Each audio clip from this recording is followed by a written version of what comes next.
ನಮಸ್ಕಾರ. ನಾನು Nagendra. KSOU MA Kannada MPP ಈ ಪರೀಕ್ಷೆಗೆ ನೀಡಲಾಗಿರುವ ಪಠ್ಯಗಳಲ್ಲಿ ಅಂದರೆ ಸಂಚಿಕೆಗಳಲ್ಲಿ 10 ಸಂಚಿಕೆಗಳಲ್ಲಿ 7ನೆಯ ಸಂಚಿಕೆ ಭಾರತೀಯ ಕಾವ್ಯಮೀಮಾಂಸೆ. ಈ ಸಂಚಿಕೆಯಲ್ಲಿ 5 ಘಟಕಗಳಿವೆ. ಈ 5 ಘಟಕಗಳಲ್ಲಿ ಇರುವ ಪ್ರಮುಖ ಅಂಶಗಳ ಬಗ್ಗೆ ಈ ವಿಡಿಯೋದಲ್ಲಿ ಹೇಳೋದಕ್ಕೆ ಇಷ್ಟಪಡ್ತೀನಿ. ಈ 5 ಘಟಕಗಳು ಯಾವ್ಯಾವುದು ಅಂತ ಅಂದರೆ ಮೀಮಾಂಸೆಯ ಉಗಮ, ಕಾವ್ಯದ ಆಕರ, ಪರಿಕರ, ಸೌಹೃದಯ, ಕಾವ್ಯಲಕ್ಷಣ ಮೊದಲಾದವು ಮೊದಲನೇ ಘಟಕದಲ್ಲಿದೆ. ಪ್ರಸ್ಥಾನಗಳು ಯಾವ್ಯಾವುದು, ಅಲಂಕಾರ, ರೀತಿ, ಧ್ವನಿ, ಔಚಿತ್ಯ, ಮೀಮಾಂಸಕರು ಇದು 2ನೆಯ ಘಟಕದಲ್ಲಿದೆ. ಧ್ವನಿ ಸಿದ್ಧಾಂತ ಮತ್ತು ಧ್ವನಿ ಪ್ರಭೇದಗಳ ಬಗ್ಗೆ 3ನೇ ಘಟಕದಲ್ಲಿ ಓದ್ತೀವಿ. ರಸ ಸಿದ್ಧಾಂತದ ಬಗ್ಗೆ 4ನೇ ಘಟಕದಲ್ಲಿ ವಿಷಯಗಳಿವೆ ಮತ್ತು 5ನೇ ಘಟಕದಲ್ಲಿ ಔಚಿತ್ಯ ತತ್ವದ ಬಗ್ಗೆ ಕೆಲವು ವಿಷಯಗಳನ್ನು ಹೇಳಲಾಗಿದೆ. ಹೀಗೆ ಈ 5 ಘಟಕಗಳಲ್ಲಿರೋ ಪ್ರಮುಖ ವಿಷಯಗಳನ್ನು ಈ ವಿಡಿಯೋದಲ್ಲಿ ಹೇಳೋದಕ್ಕೆ ಇಷ್ಟಪಡ್ತೀನಿ. ಮೊದಲನೆಯದಾಗಿ ಮೊದಲ ಘಟಕ ಮೀಮಾಂಸೆಯ ಉಗಮ ಹೇಗಾಯಿತು, ಕಾವ್ಯದ ಆಕರಗಳು ಯಾವ್ಯಾವುದು, ಕಾವ್ಯದ ಪರಿಕರಗಳು ಯಾವ್ಯಾವುದು, ಕಾವ್ಯದ ಲಕ್ಷಣಗಳೇನು, ಕಾವ್ಯದ ಪ್ರಯೋಜನ ಏನು, ಸೌಹೃದಯ ಅಂದರೆ ಯಾರು, ಈ ಎಲ್ಲ ವಿಷಯಗಳನ್ನು ಈ ಘಟಕದಲ್ಲಿ ತಿಳ್ಕೊತೀವಿ. ಕವಿಗೆ ಏನು ಅಗತ್ಯ, ಒಂದು ಕಾವ್ಯ ರಚಿಸೋದಕ್ಕೆ ಏನು ಬೇಕು ಅಂದರೆ ವ್ಯಾಕರಣ ಬೇಕು, ಛಂದಸ್ಸು ಬೇಕು ಮತ್ತು ಮೀಮಾಂಸೆ ಸಹ ಅತ್ಯಗತ್ಯ. ಈ ಮೀಮಾಂಸ ಅಂದರೆ ಏನು? ಮಾತುಂ ಅಧಿಕ್ ಇಚ್ಛಾ ಮೀಮಾಂಸ ಅಂದರೆ ಅಳೆಯುವುದು, ಅಳೆಯುವ ಇಚ್ಛೆ ಅಂತ ಹೇಳ್ಬೋದು ಮೀಮಾಂಸೆ ಅನ್ನೋ ಅರ್ಥ. ಈ ಕಾವ್ಯ ಮೀಮಾಂಸೆ ಅಂದರೆ ಏನು ಅಂದರೆ ಒಂದು ಕಾವ್ಯವನ್ನು ಓದಿ ಅಧ್ಯಯನ ಮಾಡಿ ಅದನ್ನು ವಿಮರ್ಶಿಸಿ ಅದಕ್ಕೊಂದು ಬೆಲೆಯನ್ನು ಕಟ್ಟುವ ಕ್ರಿಯೆಗೆ ಕಾವ್ಯ ಮೀಮಾಂಸೆ ಅಂತ ಹೇಳ್ತಾರೆ.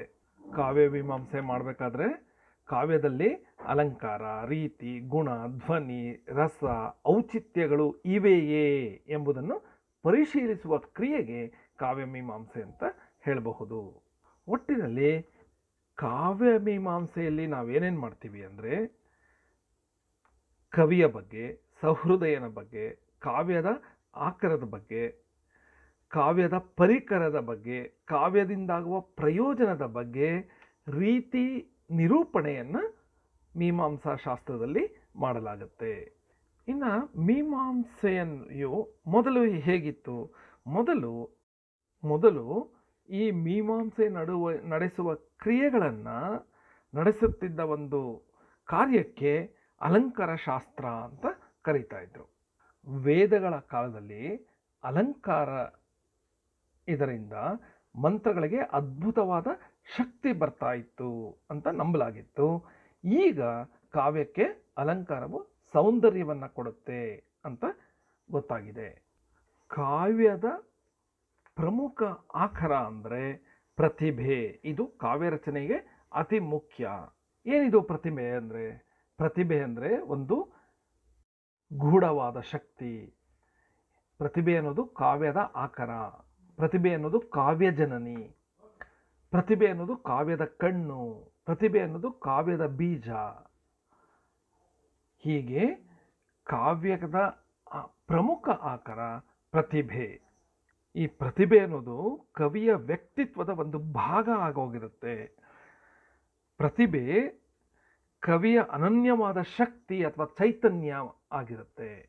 ಪ್ರತಿಭೆಗಳಲ್ಲಿ 2 ತರಹದ ಪ್ರತಿಭೆ ಇರುತ್ತೆ, ಸಹಜ ಪ್ರತಿಭೆ ಮತ್ತು ಔಪಾಧಿಕ ಪ್ರತಿಭೆ. ಜನ್ಮದತ್ತವಾಗಿ ಕವಿಗೆ ಬಂದುವ ಅಪೂರ್ವ ಶಕ್ತಿಯನ್ನು ಸಹಜ ಪ್ರತಿಭೆ ಅಂತ ಹೇಳ್ತಾರೆ.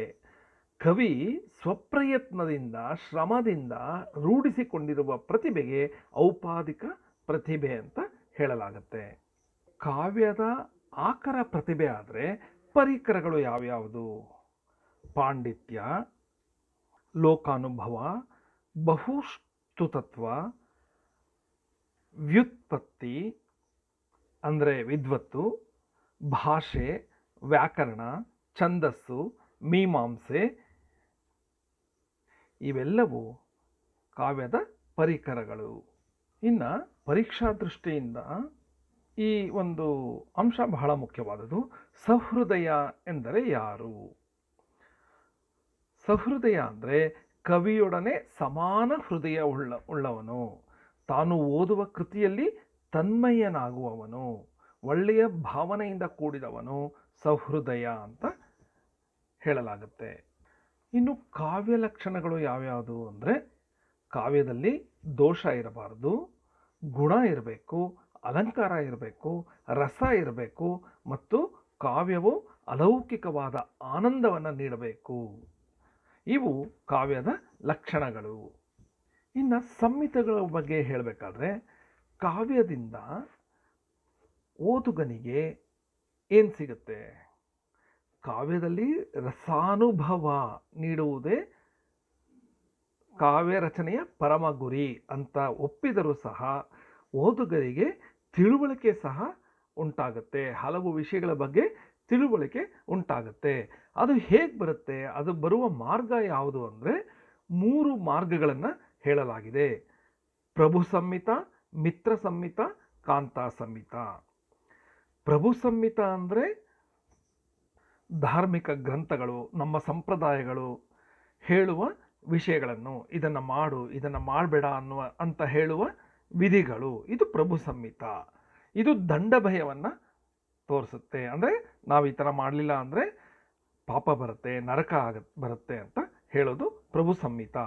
ಇನ್ನು ಮಿತ್ರ ಸಂಹಿತ ಅಂದರೆ ಮಿತ್ರನಂತೆ ಚೆನ್ನಾಗಿ ಮಾತಾಡುತ್ತಾ ಒಂದು ವಿಷಯವನ್ನು ತಿಳಿಸುವುದು ಮಿತ್ರ ಸಂಹಿತ, ಸಲಿಗೆಯಿಂದ ಆತ್ಮೀಯತೆಯಿಂದ ಹೇಳೋದು. ಮತ್ತು 3ನೆಯದು ಕಾಂತಾ ಸಂಹಿತ. ಕಾಂತೆ ಅಂದರೆ ಪತ್ನಿ ಅಥವಾ ಪ್ರಿಯೆ.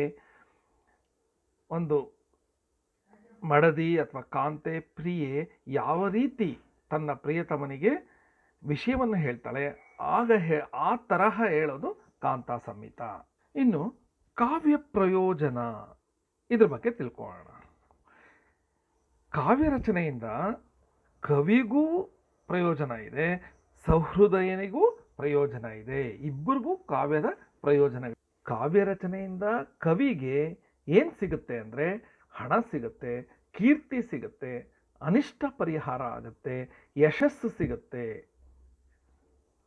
ಜನ ಅವನನ್ನು ಮೆಚ್ಕೋತಾರೆ.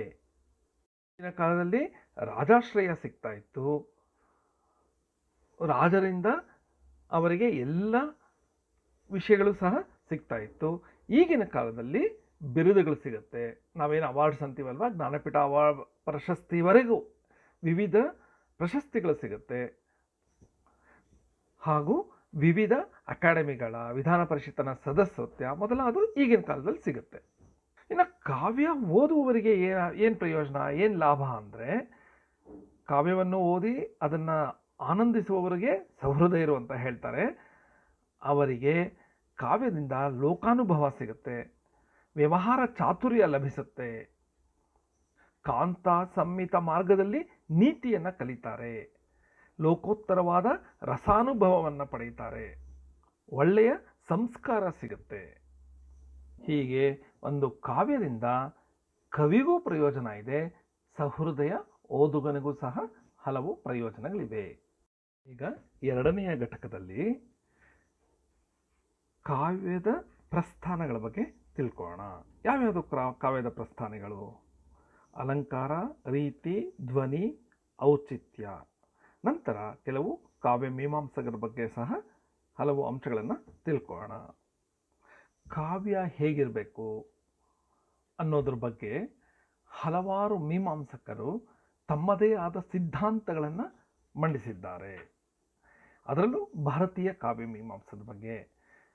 ಅದರಲ್ಲಿ ನಾವು ಯಾವ್ಯಾರನ್ನು ನೆನ್ಪಿಟ್ಕೋಬೇಕು ಅಂದರೆ, ಭರತನ ರಸ ಸಿದ್ಧಾಂತ, ಭಾಮಹನ ಅಲಂಕಾರ ಸಿದ್ಧಾಂತ, ದಂಡಿಯ ಗುಣ ಮತ್ತು ಮಾರ್ಗ ಸಿದ್ಧಾಂತ. ದಂಡಿ ಗುಣ ಸಿದ್ಧಾಂತಕ್ಕೆ ಪ್ರಖ್ಯಾತ, ಮಾರ್ಗ ಸಿದ್ಧಾಂತವನ್ನು ಸಹ ಅವನು ಪ್ರತಿಪಾದಿಸಿದ. ನಂತರ ವಾಮನನ ರೀತಿ ಸಿದ್ಧಾಂತ, ಆನಂದವರ್ಧನನ ಧ್ವನಿ ಸಿದ್ಧಾಂತ, ಕುಂತಕನ ವಕ್ರೋಕ್ತಿ ಸಿದ್ಧಾಂತ, ಕ್ಷೇಮೇಂದ್ರನ ಔಚಿತ್ಯ ಸಿದ್ಧಾಂತ, ಮಹಿಮಾ ಭಟ್ಟನ ಅನುಮಾನ ಸಿದ್ಧಾಂತ. ಈ ಸಿದ್ಧಾಂತಗಳನ್ನು ಪ್ರಮುಖವಾಗಿ ಇವರು ಪ್ರತಿಪಾದಿಸಿದರೂ ಸಹ ಇತರರು ಸಹ ತಮ್ಮದೇ ಆದ ಕೊಡುಗೆಯನ್ನು ಈ ಸಿದ್ಧಾಂತಗಳಿಗೆ ನೀಡಿದ್ದಾರೆ. ಈಗ ಯಾವ ಪ್ರಸ್ಥಾನಗಳ ಬಗ್ಗೆ ನಾವು ಈ ಘಟಕದಲ್ಲಿ ಓದ್ತೀವಿ ಅಂದರೆ ಅಲಂಕಾರ ಪ್ರಸ್ಥಾನ, ರೀತಿ ಪ್ರಸ್ಥಾನ, ಧ್ವನಿ ಪ್ರಸ್ಥಾನ. ಏನಿದು ಪ್ರಸ್ಥಾನ ಅಂದರೆ? ಪ್ರಸ್ಥಾನ ಅಂದರೆ ಹೊರಡುವುದು, ಪ್ರಯಾಣ ಮಾಡುವುದು. ಹೇಗೆ ಕಾವ್ಯವು ಆದಿಕಾಲದಿಂದಲೂ ಅದರ ಮೀಮಾಂಸೆಯ ವಿವಿಧ ಘಟ್ಟಗಳು ರೂಪುಗೊಂಡಿವೆ, ಹೇಗೆ ಕಾವ್ಯ ನಡೆದು ಬಂದಿದೆ, ಕಾವ್ಯದ ಇತಿಹಾಸ ಹೇಗಿದೆ, ಕಾವ್ಯ ರಚನೆಯ ಇತಿಹಾಸ ಹೇಗಿದೆ ಅಂತ ತಿಳ್ಕೊಳ್ಳೋದು, ಮತ್ತು ಕಾವ್ಯದಲ್ಲಿ ಏನೇನು ಮುಖ್ಯ ಅನ್ನೋದನ್ನು ಯಾವ ಕಾಲಘಟ್ಟಗಳಲ್ಲಿ ಯಾರ್ಯಾರು ಹೇಳಿದ್ದಾರೆ ಅಂತ ತಿಳ್ಕೊಳ್ಳೋದು ಈ ಪ್ರಸ್ಥಾನಗಳು ಅಂತ ಹೇಳ್ಬೋದು. ಮೊದಲನೇದಾಗಿ ಅಲಂಕಾರ ಪ್ರಸ್ಥಾನ. ಈ ಕಾವ್ಯ ಮೀಮಾಂಸಾ ಶಾಸ್ತ್ರಕ್ಕೆ ಮೊದಲು ಅಲಂಕಾರ ಶಾಸ್ತ್ರ ಅಂತ ಹೆಸರಿತ್ತು. ಅಲಂಕಾರ ಶಾಸ್ತ್ರಕ್ಕೆ ಅಂದರೆ ಕಾವ್ಯ ಮೀಮಾಂಸೆಗೆ ಭರತನ ನಾಟ್ಯಶಾಸ್ತ್ರ ಆಧಾರವಾಗಿದೆ. ಭರತನ ಕಾಲ ಕ್ರಿಸ್ತಪೂರ್ವ 6ನೇ ಶತಮಾನದಿಂದ ಕ್ರಿಸ್ತಶಕ 3ನೇ ಶತಮಾನದ ನಡುವಿನ ಅವಧಿ ಅಂತ ಹೇಳಲಾಗಿದೆ. ಎಷ್ಟು ನಿಖರವಾಗಿ ಗೊತ್ತಾಗಿಲ್ಲ. ಭರತನು ತನ್ನ ಕೃತಿಯಾದ ನಾಟ್ಯಶಾಸ್ತ್ರದಲ್ಲಿ 4 ಅಲಂಕಾರಗಳ ಬಗ್ಗೆ ಹೇಳಿದ್ದಾನೆ. ಯಾವ್ಯಾವುದು ಅಂದರೆ ಉಪಮ, ದೀಪಕ, ರೂಪಕ, ಯಮಕ. ಆದರೆ ಭರತನು ಖ್ಯಾತನಾಗಿರುವುದು ರಸಸಿದ್ಧಾಂತದಿಂದ. ಆದಿಮೀಮಾಂಸಕನಾದ ಭರತನು ಕಾವ್ಯ ಮತ್ತು ನಾಟಕ ಮೀಮಾಂಸೆಗಳೆರಡಕ್ಕೂ ಮೂಲಪುರುಷ ಅಂತ ಎಲ್ಲರೂ ಒಪ್ಕೊಂಡಿದ್ದಾರೆ. ಭರತ ರಸಸಿದ್ಧಾಂತದ ಆದಿಪ್ರವರ್ತಕನಾದ್ದರಿಂದ ಭಾಮಹನನ್ನು ಅಲಂಕಾರ ಪ್ರಸ್ಥಾನದ ಪ್ರವರ್ತಕ ಅಂತ ಹೇಳಬಹುದು. ಭಾಮಹನ ಕಾಲ ಕ್ರಿಸ್ತಶಕ 6 ಮತ್ತು 7ನೇ ಶತಮಾನಗಳ ನಡುವೆ. ಈತ ಕಾಶ್ಮೀರ ದೇಶದವನು. ಈತನ ಕೃತಿ ಕಾವ್ಯಾಲಂಕಾರ. ಭಾಮಹನು ಕಾವ್ಯದಲ್ಲಿ ಅಲಂಕಾರಗಳು ಇರಲೇಬೇಕು ಅಂತ ಹೇಳಿದ್ದಾನೆ. ರಸವನ್ನು ಸಹ ಒಂದು ಅಲಂಕಾರ ಅಂತ ಹೇಳಿ ರಸವದಲಂಕಾರ ಅಂತ ಹೇಳಿದ್ದಾನೆ. ನಂತರ ಹಲವಾರು ಕಾವ್ಯ ಮೀಮಾಂಸಕರು ಅಲಂಕಾರಗಳ ಸಂಖ್ಯೆಯನ್ನು ಹೆಚ್ಚಿಸುತ್ತಾ ಹೋದರು. ಉದ್ದಟ, ರುದ್ರಟ, ರುಯ್ಯಕ, ಹಾಗೆ ಬರ್ತಾ ಕೊನೆಯಲ್ಲಿ ಅಪ್ಪಯ್ಯ ದೀಕ್ಷಿತನ ಸಮಯಕ್ಕೆ ಅಲಂಕಾರಗಳ ಸಂಖ್ಯೆ 115ಕ್ಕೆ ಹೋಯಿತು. ಇಲ್ಲಿ ಮತ್ತೊಂದು ವಿಷಯ ಜ್ಞಾಪಕ ಇಟ್ಕೋಬೇಕು. ಭರತನ ನಾಟ್ಯಶಾಸ್ತ್ರದಲ್ಲಿ ಕೇವಲ 8 ರಸಗಳಿವೆ. ಉದ್ದಟನು 9ನೆಯ ರಸವಾಗಿ ಶಾಂತರಸವನ್ನು ಸೇರಿಸಿ ಒಟ್ಟು 9 ರಸಗಳು, ನವರಸಗಳು ಅಂತ ಘೋಷಿಸಿದ. ಆದ್ದರಿಂದ ಶಾಂತರಸವನ್ನು ಸೇರಿಸಿದ್ದು ಉದ್ದಟ ಎನ್ನುವುದನ್ನು ನಾವು ಪರೀಕ್ಷಾ ದೃಷ್ಟಿಯಿಂದ ನೆನ್ಪಿಟ್ಕೋಬೇಕು. ಎಲ್ಲ ಅಲಂಕಾರಿಕರ ಪ್ರಕಾರ ಕಾವ್ಯ ಶರೀರದಲ್ಲಿ ಸೌಂದರ್ಯ ಬರೋದಕ್ಕೆ ಅಲಂಕಾರಗಳೇ ಮುಖ್ಯ ಕಾರಣ ಅಂತ ಹೇಳಬಹುದು. ಅಲಂಕಾರಗಳಲ್ಲಿ 2 ವಿಧಗಳಿವೆ. ಒಂದು ಶಬ್ದಾಲಂಕಾರ, ಇನ್ನೊಂದು ಅರ್ಥಾಲಂಕಾರ. ಈ ಶಬ್ದಾರ್ಥಗಳೇ ಕಾವ್ಯದ ಶರೀರ ಅಂತ ಅಲಂಕಾರ ಪ್ರಸ್ಥಾನವರ್ತನವರು ಹೇಳಿದ್ದಾರೆ. ನಂತರ ಭಾಮಹನ ನಂತರ ದಂಡಿ ಗುಣಸಿದ್ಧಾಂತವನ್ನು ಪ್ರತಿಪಾದಿಸಿದ. ಅದನ್ನು ನೆನ್ಪಿಟ್ಕೋಬೇಕು. ದಂಡಿಯ ಗುಣಸಿದ್ಧಾಂತ. ಕಾವ್ಯದಲ್ಲಿ ಯಾವ ಗುಣಗಳಿರಬೇಕು ಅಂತ ದಂಡಿ ಹೇಳ್ದ. ದಂಡಿ ಬರೀ ಗುಣಸಿದ್ಧಾಂತವನ್ನೇ ಪ್ರತಿಪಾದಿಸಲಿಲ್ಲ, ಮಾರ್ಗ ಸಿದ್ಧಾಂತವನ್ನು ಸಹ ಮಂಡಿಸಿದ. ಆದರೆ ಈ ಮಾರ್ಗ ಸಿದ್ಧಾಂತವೇ ನಂತರದಲ್ಲಿ ರೀತಿ ಸಿದ್ಧಾಂತವಾಗಿ ಹೋಯಿತು. ವಾಮನನ ರೀತಿ ಸಿದ್ಧಾಂತಕ್ಕೆ ಆಧಾರ ದಂಡಿಯ ಮಾರ್ಗ ಸಿದ್ಧಾಂತ ಅಂತ ಹೇಳಬಹುದು. ನಾವು ಈಗ ಓದೋದು ಅಲಂಕಾರ ಪ್ರಸ್ಥಾನದ ನಂತರ ರೀತಿ ಪ್ರಸ್ಥಾನ. ಈ ರೀತಿ ಪ್ರಸ್ಥಾನದಲ್ಲಿ ನಾವು ವಾಮನನ ರೀತಿ ಸಿದ್ಧಾಂತವನ್ನು ತಿಳ್ಕೊತೀವಿ. ವಾಮನ ಏನು ಹೇಳ್ತಾನೆ ಅಂದರೆ ರೀತಿರಾತ್ಮ ಕಾವ್ಯಸ್ಯ, ಅಂದರೆ ರೀತಿ ಕಾವ್ಯದ ಆತ್ಮ ಅಂತ ಹೇಳ್ದ ವಾಮನ. ಅದು ನಿಜನೋ ಸುಳ್ಳೋ ಮುಂದಿನ ವಿಷಯಗಳನ್ನು ನಾವು ಓದುವಾಗ ಗೊತ್ತಾಗುತ್ತೆ. ಆದರೆ ವಾಮನ ಹೇಳಿದ್ದು ರೀತಿಯೇ ಕಾವ್ಯದ ಆತ್ಮ. ರೀತಿ ಅಂದರೆ ಏನು? ವಿಶೇಷೋ ಗುಣಾತ್ಮ ಅಂತ ವಾಮನ ಹೇಳಿದ್ದಾನೆ. ರೀತಿ ಎಂದರೆ ಗುಣಗಳಿಂದ ಕೂಡಿದ ಪದವಿನ್ಯಾಸ. ವಾಮನನ ಪ್ರಕಾರ ಅಲಂಕಾರ ಕಾವ್ಯದ ಶರೀರ ಅಂತ ಅವನ ಹಿಂದಿನವರು ಹೇಳಿದ್ರೆ, ಕಾವ್ಯದ ಆತ್ಮವೇ ರೀತಿ ಅಂತ ಹೇಳ್ದ ವಾಮನ. ಕಾವ್ಯದ ಸಾರನೇ ರೀತಿ ಅಂತ ಸಹ ವಾಮನ ಹೇಳ್ದ. ಆದರೂ ಸಹ ಪದರಚನೆಯ ಆಧಾರದ ಮೇಲೆ ನಿಂತಿರುವ ರೀತಿ ಬಾಹ್ಯ ಸ್ವರೂಪದ ಕಡೆಗೆ ಗಮನ ಕೊಡುತ್ತೆ. ಆರಂಭದಲ್ಲಿ ರೀತಿಯನ್ನು ಪ್ರಾದೇಶಿಕವಾಗಿ ವಿಂಗಡಿಸ್ತಾ ಇದ್ರು. ವೈದರ್ಭಿ, ಗೌಡೀಯ, ಪಾಂಚಾಲಿ, ಲಾಟಿಯ, ಆವಂತಿಕ, ಮಾಗಧಿ ಎಂಬ ರೀತಿಗಳನ್ನು ಕಾವ್ಯಮೀಮಾಂಸಕರು ಹೇಳಿದರು. ಅಂದರೆ ರೀತಿ ಅನ್ನೋದೇನು? ಆಯಾ ದೇಶದಲ್ಲಿ ರೂಢಿಯಲ್ಲಿರುವ ಒಂದು ಕ್ರಮದ ಬರವಣಿಗೆ ರೀತಿ, ಅಥವಾ ವಿಷಯದ ಅಥವಾ ವಸ್ತುವಿನ ವೈಶಿಷ್ಟ್ಯದ ಆಧಾರದ ಮೇಲೆ ವಿಂಗಡಿಸೋದು ಒಂದು ಬಗೆಯ ರೀತಿ. ಮತ್ತೊಂದು ಕವಿ ಸ್ವಭಾವಕ್ಕೆ ಅನುಗುಣವಾಗಿ ವಿಂಗಡಿಸೋದು. ಆರಂಭದಲ್ಲಿ ಕೇವಲ ದೇಶೀಯ ಆಯಾ ದೇಶದ ಪದ್ಧತಿಯ ಮೇಲೆ ವಿಂಗಡಣೆ ಮಾಡ್ತಾ ಇದ್ರು. ನಂತರ ವಿಷಯದ ಆಧಾರದ ಮೇಲೆ ಕವಿ ಸ್ವಭಾವಕ್ಕೆ ಆಧಾರವಾಗಿ ರೀತಿಯನ್ನು ವಿಂಗಡಣೆ ಮಾಡಕ್ಕೆ ತೊಡಗಿದ್ರು. ಧ್ವನಿ ಪ್ರಸ್ಥಾನದ ಬಗ್ಗೆ ಕೆಲವು ಅಂಶಗಳನ್ನು ತಿಳ್ಕೊಳ್ಳೋಣ. ಧ್ವನಿ ಸಿದ್ಧಾಂತವನ್ನು ಪ್ರತಿಪಾದಿಸಿದವನು ಆನಂದವರ್ಧನ. ಆತ ತನ್ನ ಕೃತಿ ಧ್ವನ್ಯಾಲೋಕದಲ್ಲಿ ಧ್ವನಿ ಸಿದ್ಧಾಂತವನ್ನು, ಧ್ವನಿ ತತ್ವವನ್ನು ಪ್ರತಿಪಾದಿಸಿದ್ದಾನೆ. ಸುಮಾರು ಕ್ರಿಸ್ತಶಕ 850ನೇ ಕಾಲಮಾನದಲ್ಲಿ ಆನಂದವರ್ಧನ ಇದ್ದ ಅಂತ ಹೇಳಲಾಗುತ್ತೆ. ಮೊದಲಿನಿಂದಲೂ ಮೀಮಾಂಸಕರು ಕಾವ್ಯವನ್ನು ಶರೀರ ಮತ್ತು ಆತ್ಮ, ಕಾವ್ಯದ ಶರೀರ ಯಾವುದು, ಕಾವ್ಯದ ಆತ್ಮ ಅಂತ ಬೇರ್ಪಡಿಸಿ ನೋಡುವ ರೀತಿಯಲ್ಲಿ ಅವರು ಮೀಮಾಂಸೆಯನ್ನು ಮಾಡ್ತಾ ಇದ್ರು. ಏನಿದು ಧ್ವನಿ ಅಂದರೆ? ಏನಾದರೂ ಓದ್ತಾ ಇರಬೇಕಾದ್ರೆ, ಯಾವುದಾದ್ರೂ ಕಾವ್ಯವನ್ನು ಓದ್ತಾ ಇರಬೇಕಾದ್ರೆ ವರ್ಣಗಳನ್ನು ಸೇರಿಕೊಂಡು ಪದಗಳಾಗುತ್ತೆ, ಪದಗಳು ಸೇರಿ ವಾಕ್ಯ ಆಗುತ್ತೆ. ಯಾವುದೇ ಒಂದು ವರ್ಣದಿಂದ ನಮಗೆ ಅರ್ಥ ಆಗೋದಿಲ್ಲ, ಆದರೆ ಪದಗಳನ್ನು ಮಾತ್ರ ಓದಿದ್ರೂ ಅರ್ಥ ಆಗೋದಿಲ್ಲ, ವಾಕ್ಯಗಳಿಗೆ ಓದಿದ್ರೂ ಅರ್ಥ ಆಗದಿರ ಇರಬಹುದು. ಆದರೆ ನಾವು ಕಾವ್ಯವನ್ನು ಓದುತ್ತಾ ಓದುತ್ತಾ ಏನೋ ಒಂದು ಸ್ಫೋಟ ಉಂಟಾಗುತ್ತೆ, ಅರ್ಥ ನಮಗೆ ಏನೋ ಒಂದು ಅರ್ಥ ಗೊತ್ತಾಗತ್ತೆ. ಇದನ್ನು ಸ್ಫೋಟವಾದ ಅಂತ ಸಹ ಹೇಳ್ತಾರೆ. ಆದರೆ ಹೆಚ್ಚು ಮೀಮಾಂಸಕರು ಅದಕ್ಕೆ ಪುರಸ್ಕಾರ ಕೊಡಲಿಲ್ಲ. ಆದರೆ ಈ ಸ್ಫೋಟವಾದದಿಂದ ಒಂದು ಹೊಸದಾದ ಚಿಂತನೆ ಶುರುವಾಯಿತು. ಒಂದು ಕಾವ್ಯವನ್ನು ಓದಿದಾಗ ನಮಗೆ ಏನೋ ಒಂದು ಗೋಚರಿಸುತ್ತೆ, ಏನೋ ಒಂದು, ನಾವು ಇಂಗ್ಲೀಷಲ್ಲಿ ಫ್ಲ್ಯಾಶ್ ಆಗುತ್ತೆ ಅಂತಾರಲ್ಲ, ಆ ಥರ ಏನು ನಮಗೆ ಯಾವ ವಿಷಯ ಗೊತ್ತಾಗುತ್ತೆ ಅಥವಾ ಕಾವ್ಯ ಏನನ್ನು ಧ್ವನಿಸುತ್ತೆ ಅಂತ ಹೇಳ್ತಾರಲ್ಲ, ಅದು ಧ್ವನಿ, ಕಾವ್ಯದ ಧ್ವನಿ. ಈ ಸಮಯದಲ್ಲಿ ನಾವು ಒಂದು ಪದನ ತಿಳ್ಕೋಬೇಕು, ವೃತ್ತಿ. ಈ ವೃತ್ತಿ ಅಂದರೆ ಒಂದು ಶಬ್ದದ ಶಕ್ತಿ, ಶಬ್ದದ ವಾಚ್ಯಾರ್ಥ. ಅಂದರೆ ಯಾವುದನ್ನು ನಾವು ನಿಘಂಟುಗಳಲ್ಲಿ ಯಾವ ಪದದ ಅರ್ಥಗಳನ್ನು ಓದ್ತೀವಲ್ವ, ಅದು ಆ ಶಬ್ದದ ವಾಚ್ಯಾರ್ಥ. ಇದಕ್ಕೆ ನಾವು ಅಭಿಧಾವೃತ್ತಿ ಅಂತ ಹೇಳ್ತೀವಿ.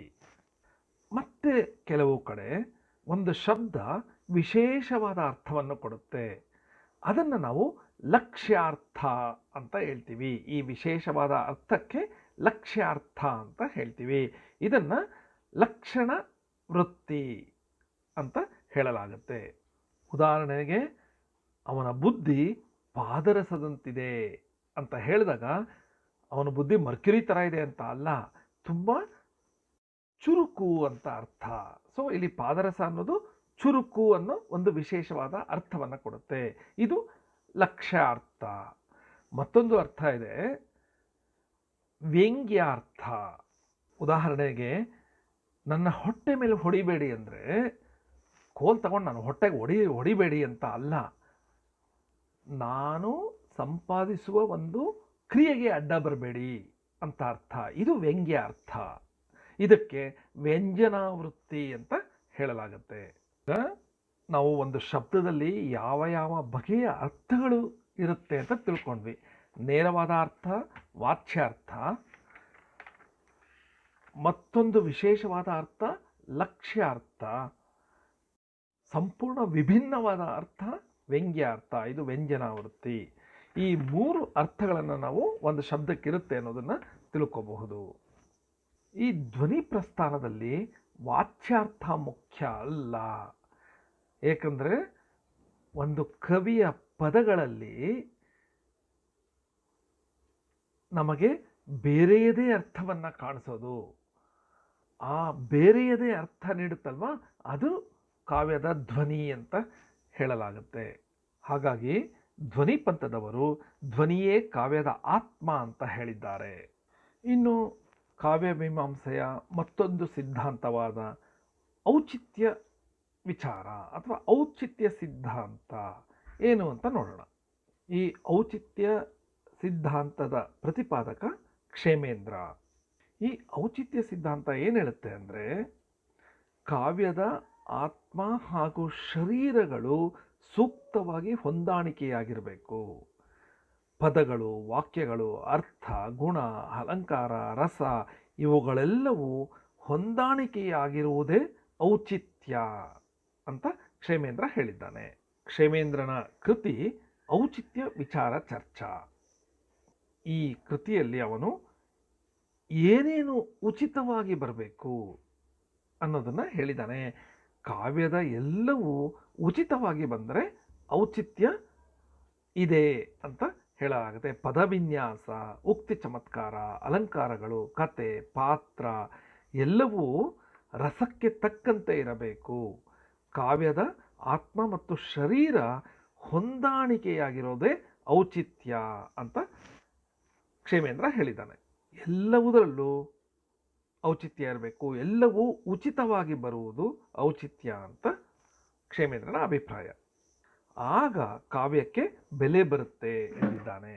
ಈ ಔಚಿತ್ಯ ಸಿದ್ಧಾಂತ ಏನು ಅಂದರೆ, ಅನೇಕ ವಾದ್ಯಗಾರರು ಸೇರಿ ವಾದ್ಯ ಮೇಳವನ್ನು ನಡೆಸಬೇಕಾದ್ರೆ ಎಷ್ಟೊಂದು ಲೆಕ್ಕಾಚಾರ ಇರಬೇಕಲ್ವಾ. ಪ್ರತಿಯೊಬ್ಬರೂ ನಿಯಮ ಮೀರಬಾರ್ದು, ಸಮಯ ದಾಟಿ ನುಡಿಸಬಾರ್ದು. ಎಲ್ಲರೂ ಉಚಿತವಾಗಿ ನುಡಿಸಿದಾಗ ಅದೊಂದು ಉತ್ತಮ ವಾದ್ಯಗೋಷ್ಠಿಯಾಗಿ ಜನರನ್ನು ರಂಜಿಸುತ್ತೆ. ಅದೇ ರೀತಿ ಅಲಂಕಾರ, ರೀತಿ, ರಸ, ವರ್ಣನೆ, ಪಾತ್ರ ಎಲ್ಲವೂ ಉಚಿತವಾಗಿ ಇರುವುದೇ ಔಚಿತ್ಯ. ಇನ್ನು ಪರೀಕ್ಷಾ ದೃಷ್ಟಿಯಿಂದ ಬಹಳಷ್ಟು ಸಲ ಈ ಪ್ರಶ್ನೆ ಕೇಳಿದ್ದಾರೆ. ಕಾವ್ಯ ಗಾಯತ್ರಿ ಯಾವುದು ಅಂದರೆ ರಸ, ಧ್ವನಿ, ಔಚಿತ್ಯ ಇವು ಕಾವ್ಯ ಗಾಯತ್ರಿ. ಇದನ್ನು ನೆನ್ಪಿಟ್ಕೋಬೇಕು. ಮತ್ತೊಂದು ನೆನ್ಪಿಟ್ಕೋಬೇಕು, ಕಾವ್ಯದ ಆತ್ಮವೇ ರಸ, ಅದನ್ನು ಕಾವ್ಯ ಶರೀರವು ಅಭಿವ್ಯಕ್ತಿಪಡಿಸುವ ಮಾರ್ಗವೇ ಧ್ವನಿ. ಆತ್ಮ ಮತ್ತು ಶರೀರಗಳ ಹೊಂದಾಣಿಕೆಯೇ ಔಚಿತ್ಯ. ಇದನ್ನು ಸಹ ನೆನ್ಪಿಟ್ಕೋಬೇಕು. ಮುಖ್ಯವಾಗಿ ಕಾವ್ಯ ಗಾಯತ್ರಿ ಅಂದರೆ ರಸ, ಧ್ವನಿ, ಔಚಿತ್ಯ. ಇದನ್ನು ಬಹಳ ಮುಖ್ಯವಾಗಿ ಪರೀಕ್ಷಾ ದೃಷ್ಟಿಯಿಂದ ನೆನ್ಪಿಟ್ಕೋಬೇಕು. ರಸ, ಧ್ವನಿ, ಔಚಿತ್ಯ ಇವು ಕಾವ್ಯ ಗಾಯತ್ರಿ. ಅಂತಿಮವಾಗಿ ಕಾವ್ಯದ ಆತ್ಮ ರಸ, ಅದನ್ನು ಅಭಿವ್ಯಕ್ತಿಪಡಿಸುವ ಮಾರ್ಗ ಧ್ವನಿ. ಈ ಎರಡು ಆತ್ಮ ಮತ್ತು ಶರೀರಗಳ ಹೊಂದಾಣಿಕೆ ಔಚಿತ್ಯ. ಇನ್ನು ಕೆಲವು ಸಂಸ್ಕೃತ ಮೀಮಾಂಸಕರ ಬಗ್ಗೆ ತಿಳ್ಕೊಳ್ಳೋಣ. ಹಲವಾರು ಸಂಸ್ಕೃತ ಮೀಮಾಂಸಕರ ಬಗ್ಗೆ ನಾವು ಈಗಾಗಲೇ ತಿಳ್ಕೊಂಡಿದ್ದೀವಿ. ತಮ್ಮದೇ ಆದ ಸಿದ್ಧಾಂತವನ್ನು ಪ್ರತಿಪಾದಿಸಿದವರು. 9ನೆಯ ರಸವನ್ನು ತಂದ ಉದ್ಧಟನ ಬಗ್ಗೆ ತಿಳ್ಕೊಂಡ್ವಿ. ಇತರ ಸಂಸ್ಕೃತ ಮೀಮಾಂಸಕರು ಯಾರ್ಯಾರು ಅಂದರೆ ರಾಜಶೇಖರ. ಈತನ ಕಾಲ ಕ್ರಿಸ್ತಶಕ 900. ಈತನ ಕೃತಿಯ ಹೆಸರು ಕಾವ್ಯ ಮೀಮಾಂಸೆ. ಈತನು ಕಾವ್ಯಪುರುಷ ಎಂಬ ಹೊಸ ನುಡಿಗಟ್ಟನ್ನು ಸೃಷ್ಟಿಸಿದ. ನಂತರ ಕುಂತಕ, ಈತ ವಕ್ರೋಕ್ತಿ ಸಿದ್ಧಾಂತದ ಪ್ರತಿಪಾದಕ. ಈತನ ಕಾಲ ಸಹ ಕ್ರಿಸ್ತಶಕ 900. ಈತನ ಕೃತಿಯ ಹೆಸರು ವಕ್ರೋಕ್ತಿ ಜೀವಿತ. ನೇರವಾಗಿ ಹೇಳುವುದು ಸ್ವಭಾವೋಕ್ತಿಯಾದರೆ ಅಲಂಕಾರಗಳನ್ನು ಬಳಸಿ ವಿಶೇಷವಾದ ರೀತಿಯಲ್ಲಿ ಹೇಳುವುದು ವಕ್ರೋಕ್ತಿ.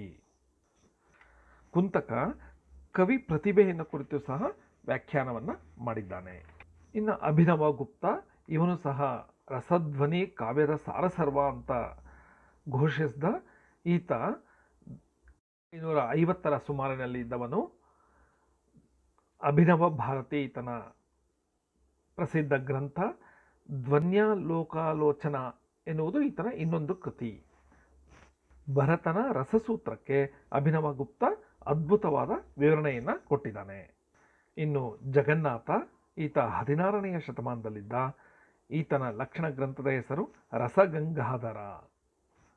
ಕಾವ್ಯ ಮೀಮಾಂಸೆಯ ಕ್ಷೇತ್ರದಲ್ಲಿ ಇದೇ ಕಡೆಯ ಸ್ವತಂತ್ರ ಶ್ರೇಷ್ಠ ಗ್ರಂಥ ಅಂತ ಎನಿಸಿಕೊಂಡಿದೆ. ಇನ್ನು ಹಲವು ಸಂಸ್ಕೃತ ಮೀಮಾಂಸಕರನ್ನು ನಾವು ಸ್ಮರಿಸಬಹುದು. ಮುಕುಲಭಟ್ಟ, ಭಟ್ಟತೌತ, ಭಟ್ಟನಾಯಕ, ಹೀಗೆ ಹಲವಾರು ಸಂಸ್ಕೃತ ಕಾವ್ಯ ಮೀಮಾಂಸಕರು ತಮ್ಮದೇ ಆದ ಕೊಡುಗೆಯನ್ನು ಕಾವ್ಯ ಮೀಮಾಂಸಾ ಶಾಸ್ತ್ರಕ್ಕೆ ನೀಡಿದ್ದಾರೆ. ಹಲವಾರು ಕನ್ನಡ ಕಾವ್ಯ ಮೀಮಾಂಸಕರನ್ನು ಸಹ ನಾವು ನೆನೆಸ್ಕೋಬೇಕು. ಮೊದಲನೇದಾಗಿ ಕವಿರಾಜ ಮಾರ್ಗಕಾರ. ಯಾರು ಬರೆದಿರೋದು ಅಂದರೆ ಹಲವಾರು ಸಂದೇಹಗಳಿದೆ. ಮೊದಲು ನೃಪತುಂಗ ಅಂತ ಅಂದ್ಕೊಂಡಿದ್ರು, ನಂತರ ಶ್ರೀವಿಜಯ ಅಂತ ಹೇಳ್ತಾರೆ. ಇದು ಸುಮಾರು 850ನೇ ಇಸವಿಯಲ್ಲಿ ರಚಿತವಾಗಿದೆ. ಇದು ಕನ್ನಡದ ಮೊದಲ ಗ್ರಂಥ. ಈ ಗ್ರಂಥದಲ್ಲಿ ಕವಿರಾಜ ಮಾರ್ಗದಲ್ಲಿ ಮೀಮಾಂಸೆಯ ವಿಚಾರ ಮಾತ್ರವಲ್ಲದೆ ಕನ್ನಡ ನಾಡು ನುಡಿ ಸಾಹಿತ್ಯದ ಬಗ್ಗೆಯೂ ಸಹ ಹಲವಾರು ವಿಷಯಗಳು ಇವೆ. ನಂತರ 2ನೆಯ ನಾಗವರ್ಮ 1150ನೆಯ ಸುಮಾರಿನಲ್ಲಿ ಇದ್ದವನು ಕಾವ್ಯಾವಲೋಚನ ರಚಿಸಿದ್ದಾನೆ. ನಾಗವರ್ಮ ರೀತಿಯನ್ನು ಕಾವ್ಯದ ಶರೀರ ಅಂತ ಹೇಳಿದ್ದಾನೆ. ಅಲಂಕಾರಗಳನ್ನು ಅತಿಶಯವಾಗಿ ಭಾವಿಸದೆ ಕಾವ್ಯದಲ್ಲಿ ರಸವು ಉಕ್ಕಬೇಕು ಎಂದಿದ್ದಾನೆ. ನಂತರ ಉದಯಾದಿತ್ಯ, ಈತ ಲಕ್ಷಣಗಳೊಡನೆ ಸರಳವಾದ ಶೈಲಿಯಲ್ಲಿ ಉದಯಾದಿತ್ಯ ಅಲಂಕಾರ ಎಂಬ ಗ್ರಂಥವನ್ನು ರಚಿಸಿ ಅದರಲ್ಲಿ ಅಲಂಕಾರಗಳನ್ನು ವಿವರಿಸಿದ್ದಾನೆ. ನಂತರ ಕವಿಕಾಮ, ಈತ ಸುಮಾರು 1200ನೆಯ ಇಸವಿಯಲ್ಲಿ ಇದ್ದವನು. ಈತನು ಶೃಂಗಾರ ರತ್ನಾಕರ ಎಂಬ ಕೃತಿಯನ್ನು ರಚಿಸಿದ್ದಾರೆ. ಮೊದಲ ಬಾರಿಗೆ ರಸವಿಚಾರವನ್ನು ಕನ್ನಡದಲ್ಲಿ ಹೇಳಿದ್ದಾನೆ. ನಂತರ ಸಾಳ್ವ ರಸರತ್ನಾಕರ ಎಂಬ ಹೆಸರಿನ ಗ್ರಂಥವನ್ನು ಬರೆದಿದ್ದಾನೆ. ಮತ್ತು ಹಲವು ಅಲಂಕಾರಿಕರು ಯಾರ್ಯಾರು ಅಂದರೆ ಶಾರದಾ ವಿಲಾಸ ರಚಿತ ಶಾರದಾ ವಿಲಾಸಕಾರ, ಅಪ್ರತಿಮ ವೀರಚರಿತೆಯನ್ನು ಬರೆದಿರುವ ತಿರುಮಲಾರ್ಯ ಹಾಗೂ ಜಯೇಂದ್ರ, ಇವರೆಲ್ಲ 16-17ನೇ ಶತಮಾನದವರು. ಈ ಘಟಕದ ಕೆಲವು ಮುಖ್ಯ ಅಂಶಗಳನ್ನು ನಾವು ನೆನ್ಪಿಟ್ಕೋಬೇಕೇನು ಅಂದರೆ ಭರತನು ರಚಿಸಿದ ಗ್ರಂಥ ನಾಟ್ಯಶಾಸ್ತ್ರ, ಶಾಂತರಸದ ಪ್ರಸ್ತಾಪ ಮಾಡಿದವನು ಉದ್ಧಟ, ದಂಡಿ ರಚಿಸಿದ ಗ್ರಂಥ ಕಾವ್ಯಾದರ್ಶ, ವಾಮನು ಯಾವ ಸಿದ್ಧಾಂತವನ್ನು ಪ್ರತಿಪಾದಿಸಿದನು ಅಂದರೆ ರೀತಿ ಸಿದ್ಧಾಂತ, ಆನಂದವರ್ಧನ ಕಾಶ್ಮೀರ ರಾಜ್ಯಕ್ಕೆ ಸೇರಿದವನು, ರಾಜಶೇಖರನ ಗ್ರಂಥ ಕಾವ್ಯಮೀಮಾಂಸೆ, ವಕ್ರ ಅಂದರೆ ವಕ್ರೋಕ್ತಿನಲ್ಲಿ ವಕ್ರ ಅಂದರೆ ವಿಶೇಷವಾದ, ಕನ್ನಡದ ಮೊದಲ ಅಲಂಕಾರ ಗ್ರಂಥ ಕವಿರಾಜ ಮಾರ್ಗ, ಕನ್ನಡ ದ್ರಾವಿಡ ಭಾಷಾ ಪರಿವಾರಕ್ಕೆ ಸೇರಿದೆ ಅನ್ನೋದನ್ನು ನೆನ್ಪಿಟ್ಕೋಬೇಕು. ಪ್ರಸ್ಥಾನ ಅಂದರೆ ಪ್ರಯಾಣ. ನಾಟ್ಯಶಾಸ್ತ್ರ ಯಾವ ಛಂದಸ್ಸಿನಲ್ಲಿ ರಚಿತವಾಗಿದೆ? ಭರತನ ನಾಟ್ಯಶಾಸ್ತ್ರ ಅಂದರೆ ಅನುಷ್ಠುಪ್ ಛಂದಸ್ಸಿನಲ್ಲಿ ರಚಿತವಾಗಿದೆ. ರಸಸೂತ್ರ ಏನು ಅಂದರೆ ವಿಭಾನುಭಾವ ಸಂಚಾರಿ ಸಂಯೋಗಾದ್ರ ರಸ ನಿಷ್ಪತಿ. ವಾಮನನ ಗ್ರಂಥ ಕಾವ್ಯಾಲಂಕಾರ. ಉದ್ಧಟನು ಘೋಷಿಸಿದ್ದು ಶಾಂತರಸ. ಭರತನ ನಿಪುಣ ಮಾನಸ ಎಂಬ ಬಿರುದನ್ನು ಪಡೆದವನು ಉದ್ಧಟ. ಉದ್ಧಟನು ಹೇಳಿದ್ದ ಅಲಂಕಾರಗಳು 41. ರುದ್ರತನ ಗ್ರಂಥ ಕಾವ್ಯಾಲಂಕಾರ. ರುದ್ರಟನು ತಿಳಿಸಿರುವ ರೀತಿಗಳು ಯಾವ್ಯಾವುದು ಅಂದರೆ 4: ವೈದರ್ಭಿ, ಗೌಡೀಯ, ಪಾಂಚಾಲಿ, ಲಾಟೀಯ. ಭರತನು ಹೇಳಿದ ಅಲಂಕಾರಗಳು 4: ಉಪಮ, ರೂಪಕ, ದೀಪಕ, ಯಮಕ. ಭೋಜನು ಬರೆದಿರುವ ಗ್ರಂಥ ಶೃಂಗಾರ ಪ್ರಕಾಶ. ರೀತಿರಾತ್ಮ ಕಾವ್ಯಸ್ಯ ಅಂತ ಹೇಳಿದ್ದವರು ವಾಮನ. ಧ್ವನಿ ಪ್ರಸ್ಥಾನದ ಪ್ರವರ್ತಕ ಆನಂದವರ್ಧನ. ಶಬ್ದದ ವೃತ್ತಿಗಳು ಯಾವ್ಯಾವುದು ಅಂದರೆ ಅಭಿಧಾವೃತ್ತಿ, ಲಕ್ಷಣಾವೃತ್ತಿ ಮತ್ತು ವ್ಯಂಜನಾವೃತ್ತಿ. ಧ್ವನಿಗೆ ಯಾವ ಶಬ್ದಶಕ್ತಿ ಕಾರಣವಾಗಿದೆ ಅಂದರೆ ವ್ಯಂಗ್ಯಾರ್ಥದಿಂದ ನಮಗೆ ಕಾವ್ಯದ ಧ್ವನಿ ಹೊರಹೊಮ್ಮುತ್ತೆ ಅಂತ ಹೇಳ್ಬೋದು. ಧ್ವನ್ಯಾಲೋಕ ಅನ್ನೋದು ಒಂದು ಗ್ರಂಥ ರಚಿಸಿದ್ದು ಆನಂದವರ್ಧನ. ಕ್ಷೇಮೇಂದ್ರನ ಕೃತಿ ಔಚಿತ್ಯ ವಿಚಾರ ಚರ್ಚಾ, ಕಾವ್ಯ ಗಾಯತ್ರಿ, ರಸ, ಧ್ವನಿ, ಔಚಿತ್ಯ, ಈ ಮೂರನ್ನು ಕಾವ್ಯ ಗಾಯತ್ರಿ ಅಂತ ಹೇಳ್ತಾರೆ. ಅಭಿನವಗುಪ್ತ ಬರೆದಿರುವ ಕೃತಿ ಅಭಿನವ ಭಾರತಿ, ಸಾಳ್ವನ ಕೃತಿ ರಸರತ್ನಾಕರ. ಇವೆಲ್ಲ ನಮ್ಮ ಪಠ್ಯದಲ್ಲಿ ಕೊಟ್ಟಿರುವ ವಿವಿಧ ಪ್ರಶ್ನೆಗಳಿಗೆ ಉತ್ತರಗಳು. 2ನೆಯ ಘಟಕದಲ್ಲಿ, ಸಂಚಿಕೆ 7ರ 2ನೇ ಘಟಕದ ಕೊನೆಯಲ್ಲಿ ನೀಡಿರುವ ಪ್ರಶ್ನೆಗಳಿಗೆ ಉತ್ತರಗಳು. ಈಗ 3ನೆಯ ಘಟಕದಲ್ಲಿ ಧ್ವನಿ ಸಿದ್ಧಾಂತ ಮತ್ತು ಧ್ವನಿ ಪ್ರಭೇದಗಳ ಬಗ್ಗೆ ತಿಳ್ಕೊಳ್ಳೋಣ. ಈ ಧ್ವನಿ ಸಿದ್ಧಾಂತಗಳ ಮತ್ತು ಧ್ವನಿ ಪ್ರಭೇದಗಳ ಬಗ್ಗೆ ತಿಳ್ಕೊಳ್ಳೋಕ್ಕೆ ಮೊದಲು ಧ್ವನಿ ಪ್ರಸ್ಥಾನ ಎಂದರೇನು, ವಿವಿಧ ವೃತ್ತಿಗಳು ಯಾವುದು, ವಾಚ್ಯಾರ್ಥ, ಲಕ್ಷ್ಯಾರ್ಥ, ವ್ಯಂಗ್ಯಾರ್ಥಗಳ ಆಧಾರದ ಮೇಲೆ ಅಭಿಧಾವೃತ್ತಿ, ಲಕ್ಷಣಾವೃತ್ತಿ, ವ್ಯಂಜನಾವೃತ್ತಿ, ಈ ವೃತ್ತಿ ಅನ್ನೋದು ಶಬ್ದಕ್ಕೆ ಕೊಡುವ ಶಕ್ತಿ. ಇದನ್ನು ಆಗಲೇ ನಾವು ನೋಡಿದ್ವಿ. ಈ 3 ವೃತ್ತಿಗಳನ್ನು ನಾವು ತಿಳ್ಕೊಳ್ಳೋಣ. ನಂತರ ಧ್ವನಿ ಪ್ರಭೇದಗಳು, ಎಷ್ಟು ಬಗೆಯ ಧ್ವನಿಗಳಿವೆ ಅಂತ ನಾವು ನೋಡ. ವಿವಿಧ ತತ್ವಗಳನ್ನು ಬೇರೆ ಬೇರೆ ಮೀಮಾಂಸಕರು ಪ್ರತಿಪಾದಿಸಿದ್ರು. 3 ತತ್ವಗಳನ್ನು ತ್ವತ್ವತ್ರಯರು ಅಂತ ಹೇಳ್ತಾರೆ, ತ್ವತ್ವತ್ರಯಗಳು ಅಂತ ಹೇಳ್ತಾರೆ. ಅದು ಯಾವ್ಯಾವುದು ಅಂದರೆ ಧ್ವನಿ ಸಿದ್ಧಾಂತ, ರಸ ಸಿದ್ಧಾಂತ ಮತ್ತು ಔಚಿತ್ಯ ಸಿದ್ಧಾಂತ. ಇದನ್ನು ತ್ವತ್ವತ್ರಯಗಳು ಅಂತ ಹೇಳ್ತಾರೆ. ಧ್ವನಿ ಸಿದ್ಧಾಂತದ ಬಗ್ಗೆ ಮೊದಲು ಪ್ರತಿಪಾದಿಸಿದ್ದು ಆನಂದವರ್ಧನ ತನ್ನ ಧ್ವನ್ಯಾಲೋಕದಲ್ಲಿ. ನಂತರ ಅಭಿನವಗುಪ್ತ ಈ ಧ್ವನ್ಯಾಲೋಕಕ್ಕೆ ಒಂದು ವ್ಯಾಖ್ಯಾನ ಬರೆದ, ಧ್ವನ್ಯಾಲೋಚನ ಅಂತ. ಕ್ಷೇಮೇಂದ್ರ ಸಹ ತನ್ನ ಔಚಿತ್ಯ ವಿಚಾರ ಚರ್ಚೆಯಲ್ಲಿ ಧ್ವನಿ ಬಗ್ಗೆ ಬಹಳಷ್ಟು ವಿಷಯಗಳನ್ನು ಹೇಳಿದ್ದಾನೆ. ಮೊದಲೇ ಈ ವಿಡಿಯೋದಲ್ಲಿ ಹೇಳಿದ ಹಾಗೆ ಶಬ್ದದ ಶಕ್ತಿ, 3 ತರಹದ ಶಬ್ದದ ಶಕ್ತಿಗಳಿವೆ: ಅಭಿಧಾವೃತ್ತಿ, ಲಕ್ಷಣಾವೃತ್ತಿ, ವ್ಯಂಜನಾವೃತ್ತಿ. ನೇರವಾದ ಅರ್ಥ, ಪದದ ನೇರವಾದ ಅರ್ಥ ವಾಚ್ಯಾರ್ಥ, ಅದು ಅಭಿಧಾವೃತ್ತಿ. ಒಂದು ವಿಶೇಷವಾದ ಅರ್ಥ, ಅದು ಲಕ್ಷಣಾವೃತ್ತಿ. ಬೇರೆಯದೇ ಆದ ಅರ್ಥವನ್ನು ಕೊಡುವುದು ವ್ಯಂಗ್ಯಾರ್ಥ, ಅದು ವ್ಯಂಜನಾವೃತ್ತಿ. ಉದಾಹರಣೆಗೆ ನಕ್ಷತ್ರ ಮಿನುಗುತ್ತಿದೆ, ಇದು ನೇರವಾದ ಅರ್ಥ ವಾಚ್ಯಾರ್ಥ. ಅವನ ಬುದ್ಧಿ ಪಾದರಸ ಅಂದರೆ ಬಹಳ ಚುರುಕು ಅನ್ನೋದನ್ನ ಪಾದರಸ ಅಂತ ಹೇಳೋದು, ಮತ್ತೊಂದು ವಿಶೇಷವಾದ ಅರ್ಥವನ್ನು ಕೊಡುತ್ತೆ, ಇದು ಲಕ್ಷ್ಯಾರ್ಥ. ವ್ಯಂಗ್ಯಾರ್ಥಕ್ಕೆ ಉದಾಹರಣೆ ಮೊದಲೇ ಹೇಳಿದ ಹಾಗೆ ನನ್ನ ಹೊಟ್ಟೆ ಮೇಲೆ ಹೊಡಿಬೇಡ. ನನ್ನ ಹೊಟ್ಟೆ ಮೇಲೆ ಹೊಡಿಬೇಡ ಅಂತ ಅಂದರೆ ಬಂದು ನನ್ನ ಹೊಟ್ಟೆ ಮೇಲೆ ಹೊಡಿಬೇಡ ಅಂತ ಅಲ್ಲ, ನಾನು ಮಾಡುವ ಕೆಲಸಕ್ಕೆ ಅಡ್ಡಿ ಮಾಡಬೇಡ, ನಾನು ಸಂಪಾದನೆ ಮಾಡುವ ಒಂದು ಕ್ರಿಯೆಗೆ ಅಡ್ಡಿ ಪಡಬೇಡ ಅಂತ. ಹೀಗೆ ಬೇರೊಂದು ಅರ್ಥವನ್ನೇ ಕೊಡುವುದು ವ್ಯಂಗ್ಯಾರ್ಥ. ಇದು ವ್ಯಂಜನಾವೃತ್ತಿ. ಇನ್ನು ಧ್ವನಿಯ ಪ್ರಭೇದಗಳು ಯಾವ್ಯಾವುದು? ವಿವಿಧ ರೀತಿಯಲ್ಲಿ ನಾವು ಧ್ವನಿಯ ವಿವಿಧ ಪ್ರಭೇದಗಳನ್ನ ಹೇಳಬಹುದು. ವ್ಯಂಗ್ಯದ ಸ್ವರೂಪ ಆಧರಿಸಿ ಹೇಳೋದಾದರೆ ರಸಧ್ವನಿ, ಅಲಂಕಾರ ಧ್ವನಿ, ವಸ್ತುಧ್ವನಿ ಅಂತ ಹೇಳಬಹುದು. ವ್ಯಂಗ್ಯ ಸ್ವರೂಪ ಆಧರಿಸಿದರೆ ರಸಧ್ವನಿ, ಅಲಂಕಾರ ಧ್ವನಿ, ವಸ್ತುಧ್ವನಿ. ವ್ಯಾಪಕತ್ವ ಆಧರಿಸಿ ಹೇಳಿದ್ರೆ ವರ್ಣಧ್ವನಿ, ಪದ, ವಾಕ್ಯ, ಪ್ರಬಂಧ, ದರ್ಶನ ಧ್ವನಿ. ಇವು ಎರಡೂ ಬಿಟ್ಟು ಮೂಲಭೂತವಾಗಿ ಮೂಲ ವಿಧಾನದಲ್ಲಿ ವಿವಿಧ ಧ್ವನಿ ಪ್ರಭೇದಗಳು ಯಾವ್ಯಾವುದು ಅಂತ ಹೇಳಿದ್ರೆ ಲಕ್ಷ್ಯಾರ್ಥ ಮತ್ತು ವಾಚ್ಯಾರ್ಥವನ್ನು ಆಧಾರವಾಗಿಟ್ಕೊಂಡು ಹೇಳೋದಾದರೆ ಹೀಗೆ ಹೇಳಬಹುದು. ಲಕ್ಷ್ಯಾರ್ಥದ ಅರ್ಥ ಕೊಡೋದು ಅವಿವಕ್ಷಿತ ವಾಚ್ಯ, ಇದು ಲಕ್ಷಣಾಮೂಲ ಲಕ್ಷ್ಯಾರ್ಥ. ಮತ್ತೊಂದು ವಿವಕ್ಷಿತಾನ್ಯ ಪರವಾಚ್ಯ ಅಂದರೆ ವಾಚ್ಯಾರ್ಥ, ನೇರವಾದ ಅರ್ಥ ಕೊಡುವ ಧ್ವನಿ. ಇನ್ನು ಅವಿವಕ್ಷಿತ ವಾಚ್ಯ ಅಂದರೆ ಲಕ್ಷಾರ್ಥದ ಧ್ವನಿಗಳಲ್ಲಿ 2 ಬಗೆ ಇರುತ್ತೆ. ಅರ್ಥಾಂತರ ಸಂಕ್ರಮಿತ ವಾಚ್ಯ ಮತ್ತು ಇನ್ನೊಂದು ಅತ್ಯಂತ ತಿರಸ್ಕೃತ ವಾಚ್ಯ. ಅರ್ಥಾಂತರ ಸಂಕ್ರಮಿತ ವಾಚ್ಯದಲ್ಲಿ ಪೂರ್ಣವಾಗಿ ಆ ಪದದ ಅರ್ಥವನ್ನು ತಿರಸ್ಕರಿಸೋದಿಲ್ಲ. ಅತ್ಯಂತ ತಿರಸ್ಕೃತ ವಾಚ್ಯದಲ್ಲಿ ಆ ಪದದ ಅರ್ಥವನ್ನು ಸಂಪೂರ್ಣವಾಗಿ ತಿರಸ್ಕರಿಸಲಾಗುವುದು. ಇದು ಲಕ್ಷ್ಯಾರ್ಥ ಪ್ರಭೇದಗಳು. ಲಕ್ಷಾರ್ಥ ಪ್ರಭೇದಗಳು ಅಂದರೆ ಅವಿವಕ್ಷಿತ ವಾಚ್ಯ, ಅದರ ಪ್ರಭೇದಗಳು 2, ಅರ್ಥಾಂತರ ಸಂಕ್ರಮಿತ ವಾಚ್ಯ, ಅತ್ಯಂತ ತಿರಸ್ಕೃತ ವಾಚ್ಯ. ಇನ್ನು ವಾಚ್ಯಾರ್ಥ ಆಧಾರದಲ್ಲಿ ಅಂದರೆ ನೇರವಾದ ಅರ್ಥದ ಆಧಾರದಲ್ಲಿ ಹೇಳಿದ್ರೆ ಅದಕ್ಕೆ ವಿವಕ್ಷಿತಾನ್ಯ ಪರವಾಚ್ಯ, ಅಭಿಧಾವೃತ್ತಿ ಮೂಲ, ಅಭಿಧಾಮೂಲ.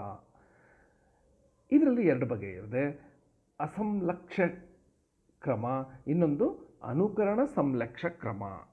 ಅಸಂಲಕ್ಷ್ಯ ಕ್ರಮದಲ್ಲಿ ಚಿತ್ತವೃತ್ತಿಯು ಅರಿವಾಗುತ್ತೆ. ಇನ್ನು ಅನುಕರಣನ ಸಂಲಕ್ಷ್ಯ ಕ್ರಮದಲ್ಲಿ ಮತ್ತೆ 2 ಬಗೆ ಇರುತ್ತೆ, ಶಬ್ದಶಕ್ತಿ ಮೂಲ ಮತ್ತು ಅರ್ಥಶಕ್ತಿ ಮೂಲ.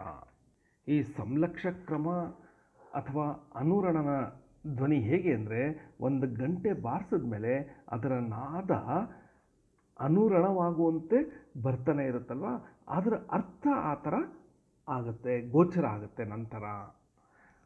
ಅದಕ್ಕೆ ಇದನ್ನು ಅನುರಣನ ಧ್ವನಿ ಅಂತ ಹೇಳೋದು. ಇದರಲ್ಲಿರುವ ಶಬ್ದಶಕ್ತಿ ಮೂಲ ಮತ್ತು ಅರ್ಥಶಕ್ತಿ ಮೂಲಗಳ ಅರ್ಥ ಏನು? ಶಬ್ದಶಕ್ತಿ ಮೂಲ ಧ್ವನಿ ಅಂದರೆ ವಿಶಿಷ್ಟವಾದ ಶಬ್ದದ ಪ್ರಯೋಗ ಧ್ವನಿಗೆ ಮುಖ್ಯ ಆಧಾರ.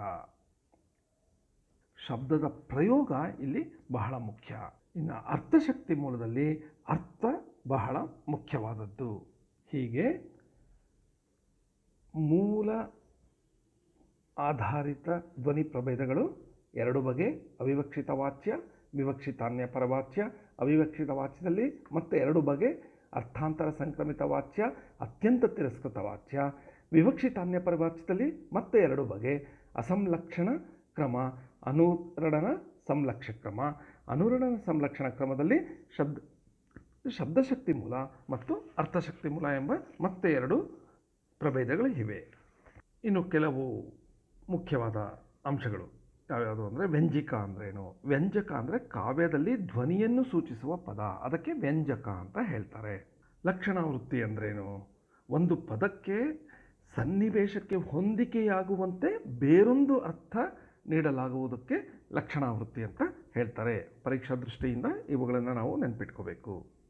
ಇನ್ನು ಈ ಸಂಚಿಕೆ 7ರ ಕೊನೆಯ ಘಟಕ, ಅದರ ಹೆಸರು ರಸ ಸಿದ್ಧಾಂತ ಮತ್ತು ರಸಪ್ರಭೇದಗಳು. ಧ್ವನಿಯಾಯಿತು, ಈಗ ರಸದ ಬಗ್ಗೆ ತಿಳ್ಕೊಳ್ಳೋಣ. ಈ ಘಟಕದಲ್ಲಿ ರಸ ಅಂದ್ರೇನು, ಭಾವಗಳು ಯಾವ್ಯಾವುದು, ಸ್ಥಾಯಿ ಭಾವ, ಸಂಚಾರ ಭಾವ, ಮತ್ತು ಭರತನ ರಸಸೂತ್ರ, ರಸಪ್ರಭೇದಗಳು ಯಾವುದು, ಅಂದರೆ ನವರಸಗಳು ಯಾವ್ಯಾವುದು ಅನ್ನೋದು ಈ ಘಟಕದಲ್ಲಿ ತಿಳ್ಕೊತೀವಿ. ಮೊದಲನೇದಾಗಿ ಕಾವ್ಯದಲ್ಲಿ ರಸ ಇದೆ ಅನ್ನೋದನ್ನು ಹೇಳಿದವನು ಭರತ. ಭರತ ತನ್ನ ನಾಟ್ಯಶಾಸ್ತ್ರದಲ್ಲಿ ರಸ ಸಿದ್ಧಾಂತವನ್ನು ಪ್ರತಿಪಾದಿಸಿದ್ದಾನೆ. ಭರತನಿಂದ ಹಿಡಿದು ಅಭಿನವಗುಪ್ತ ತನ್ನ ಕೃತಿಯಲ್ಲಿ ಅಭಿನವ ಭಾರತಿಯಲ್ಲಿ ಹೇಳಿರುವ ರಸ ಸಿದ್ಧಾಂತದ ಹಲವು ಅಂಶಗಳವರೆಗೆ ಹಲವಾರು ಮೀಮಾಂಸಕರು ರಸ ಸಿದ್ಧಾಂತದ ಬಗ್ಗೆ ತಮ್ಮದೇ ಆದ ಅಭಿಪ್ರಾಯಗಳನ್ನು ಮಂಡಿಸಿದ್ದಾರೆ. ಮೊದಲನೇದಾಗಿ ರಸ ಎಂದರೇನು? ರಸ ಎಂದರೆ ಚಿತ್ತವೃತ್ತಿಯೊಂದನ್ನು ಅನುಭವಿಸುವ ಆನಂದ, ಅದೇ ರಸ. ಅಖಂಡ ಆನಂದಾನುಭವ ಕೇವಲ ಕಾವ್ಯದಲ್ಲೇ ಅಲ್ಲ, ನಾಟ್ಯ ಮೊದಲಾದ ಎಲ್ಲ ಲಲಿತ ಕಲೆಗಳಿಂದಲೂ ಸಹೃದಯ ಪಡೆಯಬಹುದಾದ ಅಖಂಡವಾದ ಆನಂದಾನುಭವಕ್ಕೆ ಅಲಂಕಾರಿಕರು ರಸ ಅಂತ ಕರೀತಾರೆ. ಈ ಚಿತ್ತವೃತ್ತಿ ಅಂದ್ರೇನು? ಅದೊಂದು ಭಾವ. ಭಾವ ಅಂದರೆ ಇರುವಿಕೆ ಅಥವಾ ಭಾವನೆ. ಒಂದು ಚಿಕ್ಕ ಉದಾಹರಣೆ, ಈ ಭಾವ ಅನ್ನೋದೇನು ಅಂದರೆ, ನಾವು ಆರಾಮವಾಗಿ ಉದ್ಯಾನವನದಲ್ಲಿ ಅಂದರೆ ಪಾರ್ಕಲ್ಲಿ ಕೂತಿರ್ತೀವಿ, ಸಡನ್ನಾಗಿ ಒಂದು ಹಾವು ಬಂದರೆ ನಮ್ಮಲ್ಲಿ ಭಯ ಅನ್ನುವ ಭಾವ ಜಾಗೃತವಾಗುತ್ತೆ, ಅದು ಭಾವ. ಭಯ ಅನ್ನುವುದು ಇಲ್ಲಿ ಭಾವ. ಹೀಗೆ ಹೊರಗಿನ ಪ್ರಪಂಚದಿಂದ ನಮ್ಮ ಇಂದ್ರಿಯಗಳ ಮೂಲಕ ನಾವು ಪಡೆಯುವ ವಿವಿಧ ಅನುಭವ, ಭಯ ಇರಬಹುದು, ಸಂತೋಷ ಇರಬಹುದು, ಕೋಪ, ಈ ಥರದ್ದನ್ನು ನಾವು ಪಡಿತೀವಲ್ಲ, ಇವುಗಳನ್ನು ನಾವು ಭಾವ ಅಥವಾ ಚಿತ್ತವೃತ್ತಿ ಅಂತ ಕರಿತೀವಿ. ಭಾವಗಳಲ್ಲಿ 2 ಬಗೆ ಇರುತ್ತೆ, ಸ್ಥಾಯಿ ಭಾವ, ಸಂಚಾರಿ ಭಾವ. ಈ ಸ್ಥಾಯಿ ಭಾವ ಮಾನವನಲ್ಲಿ ಹುಟ್ಟಿನಿಂದ ಅವನ ಜೀವಿತಕ್ಕೆ ಅಂಟಿಕೊಂಡು ಅವನ ಅಂತಿಮ ಕಾಲದವರೆಗೂ ನೆಲೆಯಾಗಿ ನಿಲ್ಲುತ್ತೆ, ಅದು ಸ್ಥಾಯಿ ಭಾವ. ಭರತಮುನಿ 8 ಭಾವಗಳನ್ನು ಗುರುತಿಸಿದ್ದಾನೆ. ಹಾಗೆ ಸಂಚಾರಿ ಭಾವ ಅಂದರೆ ಅದು ನಡುವೆ ಬಂದು ಹೋಗ್ಬಿಡುತ್ತೆ. ಈ ಥರದ್ದು 33 ಭಾವಗಳು ಸಂಚಾರಿ ಭಾವಗಳು ಅಂತ ಕರೆಯಲಾಗುತ್ತೆ. ಭರತ ಮುನಿಯ ಪ್ರಕಾರ 8 ಸ್ಥಾಯಿ ಭಾವಗಳು ಯಾವ್ಯಾವುದು ಅಂದರೆ ರತಿ, ಹಾಸ, ಶೋಕ, ಕ್ರೋಧ, ಉತ್ಸಾಹ, ಭಯ, ಜಿಗುಪ್ಸೆ, ವಿಸ್ಮಯ. ಇವು ಸ್ಥಾಯಿ ಭಾವಗಳು. ನಂತರ ಶಮ ಅಂದರೆ ಶಾಂತರಸವನ್ನು ಹೇಳಿ ಮತ್ತೊಂದು ಭಾವವನ್ನು ಸಹ ಸ್ಥಾಯಿ ಭಾವ ಅಂತ ಗುರುತಿಸಿ ಒಟ್ಟು 9 ಸ್ಥಾಯಿ ಭಾವಗಳನ್ನು ಮತ್ತು ಅದಕ್ಕೆ ಸಮಾನವಾಗಿ 9 ರಸಗಳನ್ನು ಹೇಳಲಾಗಿದೆ. ಇನ್ನು ವಿಭಾವ ಮತ್ತು ಅನುಭಾವ ಅಂದರೆ ಏನೋದು ತಿಳ್ಕೊಳ್ಳೋಣ. ಈ ಭಾವ ಬರೋದಕ್ಕೆ ಕಾರಣವಾಗುತ್ತಲ್ಲ ಅದಕ್ಕೆ ವಿಭಾವ ಅಂತ ಹೇಳ್ತಾರೆ. ಭಾವದ ಕಾರಣವೇ ವಿಭಾವ. ಅನುಭವ ಅಂದರೆ ಭಾವದಿಂದ ಉದಿಸುವ ಕಾರ್ಯ, ಅದು ಅನುಭಾವ. ಭಾವಕ್ಕೆ ಕಾರಣ ವಿಭಾವ, ಭಾವದಿಂದ ಉದಿಸುವ ಕಾರ್ಯ, ಉದಯಿಸುವ ಕಾರ್ಯ ಅದು ಅನುಭಾವ. ಈ ಅನುಭಾವವು ವ್ಯಕ್ತಿಯ ನಡೆನುಡಿಗಳಲ್ಲಿ ಗೋಚರವಾಗುವ ಕ್ರಿಯೆಗಳು ಅಂತ ಹೇಳಬಹುದು. ಅಂಗಾಂಗಗಳ ಚಲನೆ ಆಗೋದು, ಹೋಗೋದು, ಬರೋದು, ನಿಲ್ಲೋದು, ಮಾತನಾಡೋದು, ಮೈ ಮರೆಸೋದು, ಮೈ ನಡುಕ ಆಗೋದು, ಪುಳಕಗೊಳ್ಳುವುದು, ಕಂಬನಿ ಬರೋದು, ಇವೆಲ್ಲ ಯಾವುದೋ ಒಂದು ಭಾವ ಬಂದಿದ್ದಕ್ಕೆ ಉದಯಿಸುವ ಕಾರ್ಯಗಳು. ಇವೆಲ್ಲ ಅನುಭಾವಗಳು. ಇನ್ನು ಭರತನ ರಸಸೂತ್ರ ಏನು ಹೇಳುತ್ತೆ ಅಂದರೆ ರಸ ಹೇಗೆ ನಿಷ್ಪನ್ನವಾಗುತ್ತದೆ ಅದಕ್ಕೆ ಅವನು ಕೊಟ್ಟಿರುವ ವ್ಯಾಖ್ಯಾನ ಹೀಗಿದೆ. ವಿಭಾವಾನುಭಾವ ವ್ಯಭಿಚಾರಿ ಸಂಯೋಗಾದ್ ರಸ ನಿಷ್ಪತ್ತಿ. ಇದು ಭರತನ ರಸಸೂತ್ರ. ಅಂದರೆ ವಿಭಾವಗಳು, ಅನುಭಾವಗಳು, ವ್ಯಭಿಚಾರಿ ಭಾವಗಳು ಅಂದರೆ ಸಂಚಾರಿ ಭಾವಗಳು, ಇವುಗಳ ಸಂಯೋಗದಿಂದ ರಸ ನಿಷ್ಪತ್ತಿಯಾಗುತ್ತೆ. ಇದು ಭರತ ಮುನಿಯ ಪ್ರಖ್ಯಾತವಾದ ರಸಸೂತ್ರ. ಭರತನ ರಸಸೂತ್ರವನ್ನು ಹಲವಾರು ವ್ಯಾಖ್ಯಾನಿಸಿದ್ದಾರೆ. ಅದರಲ್ಲಿ 4 ವಿಭಿನ್ನವಾದ ವಾದಗಳಿಂದ ವ್ಯಾಖ್ಯಾನ ಮಾಡಿದ್ದಾರೆ. ಆ 4 ಯಾರ್ಯಾರು, ಅವರ ವಾದಗಳು ಏನೇನು ಅಂದರೆ ಭಟ್ಟಲೋಲ್ಲಟರ ಉತ್ಪತ್ತಿವಾದ. ಈ ಉತ್ಪತ್ತಿವಾದದಲ್ಲಿ ಭಟ್ಟಲೋಲ್ಲಟರು ಸ್ಥಾಯಿ ಭಾವಕ್ಕೆ ವಿಶೇಷವಾದ ಪ್ರಾಮುಖ್ಯತೆ ನೀಡ್ತಾನೆ. 2ನೆಯ ವ್ಯಾಖ್ಯಾನ ಶ್ರೀಶಂಕುಕನ ಅನುಮಿತವಾದ.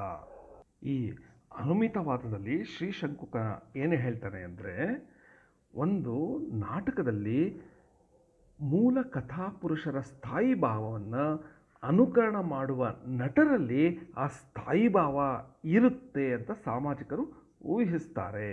ಅಂದರೆ ಒಂದು ಅನುಮಾನ ಮಾಡ್ತಾರೆ. ಹೀಗೆ ನಟರಿಂದ ಅನುಕೃತವಾದ, ಸಾಮಾಜಿಕರಿಂದ ಅನುಮಿತವಾಗುವ ಸ್ಥಾಯಿ ಭಾವನೆ ರಸ ಅಂತ ಶ್ರೀಶಂಕುಕ ತನ್ನ ಅನುಮಿತವಾದದಲ್ಲಿ ಹೇಳ್ತಾನೆ. ಇನ್ನು 3ನೇದು ಭಟ್ಟನಾಯಕನ ಭುಕ್ತಿವಾದ. ಈ ರಸಸೂತ್ರವನ್ನು ಅರ್ಥೈಸುವಲ್ಲಿ ಭಟ್ಟನಾಯಕ ಸಾಧಾರೀಕರಣ ಎಂಬ ವಿಚಾರವನ್ನು ಹೇಳ್ತಾನೆ. ಈ ಸಾಧಾರೀಕರಣ ಅಂದರೆ ನಾವು ಎಲ್ಲವನ್ನು ಮರೆತು ಆನಂದಿಸಬೇಕಷ್ಟೇ, ಅದು ಸಾಧಾರೀಕರಣ. ಇನ್ನು 4ನೆಯ ವಾದ ಭರತನ ರಸಸೂತ್ರದ ವ್ಯಾಖ್ಯಾನದಲ್ಲಿ ಬರುವ 4ನೆಯ ವಾದ ಅಭಿನವಗುಪ್ತನ ಅಭಿವ್ಯಕ್ತಿವಾದ. ಇಲ್ಲಿ ಸಾಮಾಜಿಕನಲ್ಲಿ ಭಾವನೆಗಳು ಉದ್ಭೋಗವಾಗಿ ಯಾವ ವಿಳಂಬವೂ ಇಲ್ಲದೆ ಉಕ್ಕಿ ಹರಿದು ಅನುಭವ ವಿಷಯವಾಗುತ್ತದೆ, ಹೃದಯ ಸಂವಾದವಾಗುತ್ತದೆ ಸಾಮಾಜಿಕನಲ್ಲಿ ಮತ್ತು ಕಾವ್ಯದಲ್ಲಿ ಅಂತ ಅಭಿನವಗುಪ್ತ ಹೇಳಿದ್ದಾನೆ. ಒಟ್ಟಿನಲ್ಲಿ ನಾವೇನು ನೆನ್ಪಿಟ್ಕೋಬೇಕು ಅಂದರೆ ಭರತನ ರಸಸೂತ್ರವನ್ನು ವ್ಯಾಖ್ಯಾನಿಸಿದ 4 ಪ್ರಮುಖರು ಮಂಡಿಸಿದ ವಾದಗಳು ಭಟ್ಟಲೋಲ್ಲಟನ ಉತ್ಪತ್ತಿವಾದ, ಶ್ರೀಶಂಕುಕನ ಅನುಮಿತಿವಾದ, ಭಟ್ಟನಾಯಕನ ಭುಕ್ತಿವಾದ, ಅಭಿನವಗುಪ್ತನ ಅಭಿವ್ಯಕ್ತಿವಾದ. ಇನ್ನು ರಸಪ್ರಭೇದಗಳು ಯಾವ್ಯಾವುದು ಅಂತ ನೋಡೋಣ. ಎಲ್ಲರಿಗೂ ಗೊತ್ತಿದೆ ರಸಪ್ರಭೇದಗಳು ನವರಸಗಳು. ನವರಸಗಳು ಯಾವ್ಯಾವುದು? ಪ್ರತಿಯೊಂದು ರಸಕ್ಕೂ ಒಂದು ಸ್ಥಾಯಿ ಭಾವ ಇರುತ್ತೆ. ಆ ಭಾವ ಬಂದಾಗ ಆ ರಸ ಉಕ್ಕುತ್ತೆ ಅಂತ ಹೇಳಬಹುದು. ಮೊದಲನೆಯದು ಶೃಂಗಾರ ರಸ, ಅದರ ಸ್ಥಾಯಿ ಭಾವ ರತಿ. ಇಲ್ಲಿ ಎರಡು ಥರದ ಶೃಂಗಾರ ರಸ ಇದೆ. ಒಂದು ಸಂಭೋಗ ಶೃಂಗಾರ, ಇನ್ನೊಂದು ವಿಪ್ರಲಂಬ ಶೃಂಗಾರ. ಅಶ್ಲೀಲತೆ ಇರದ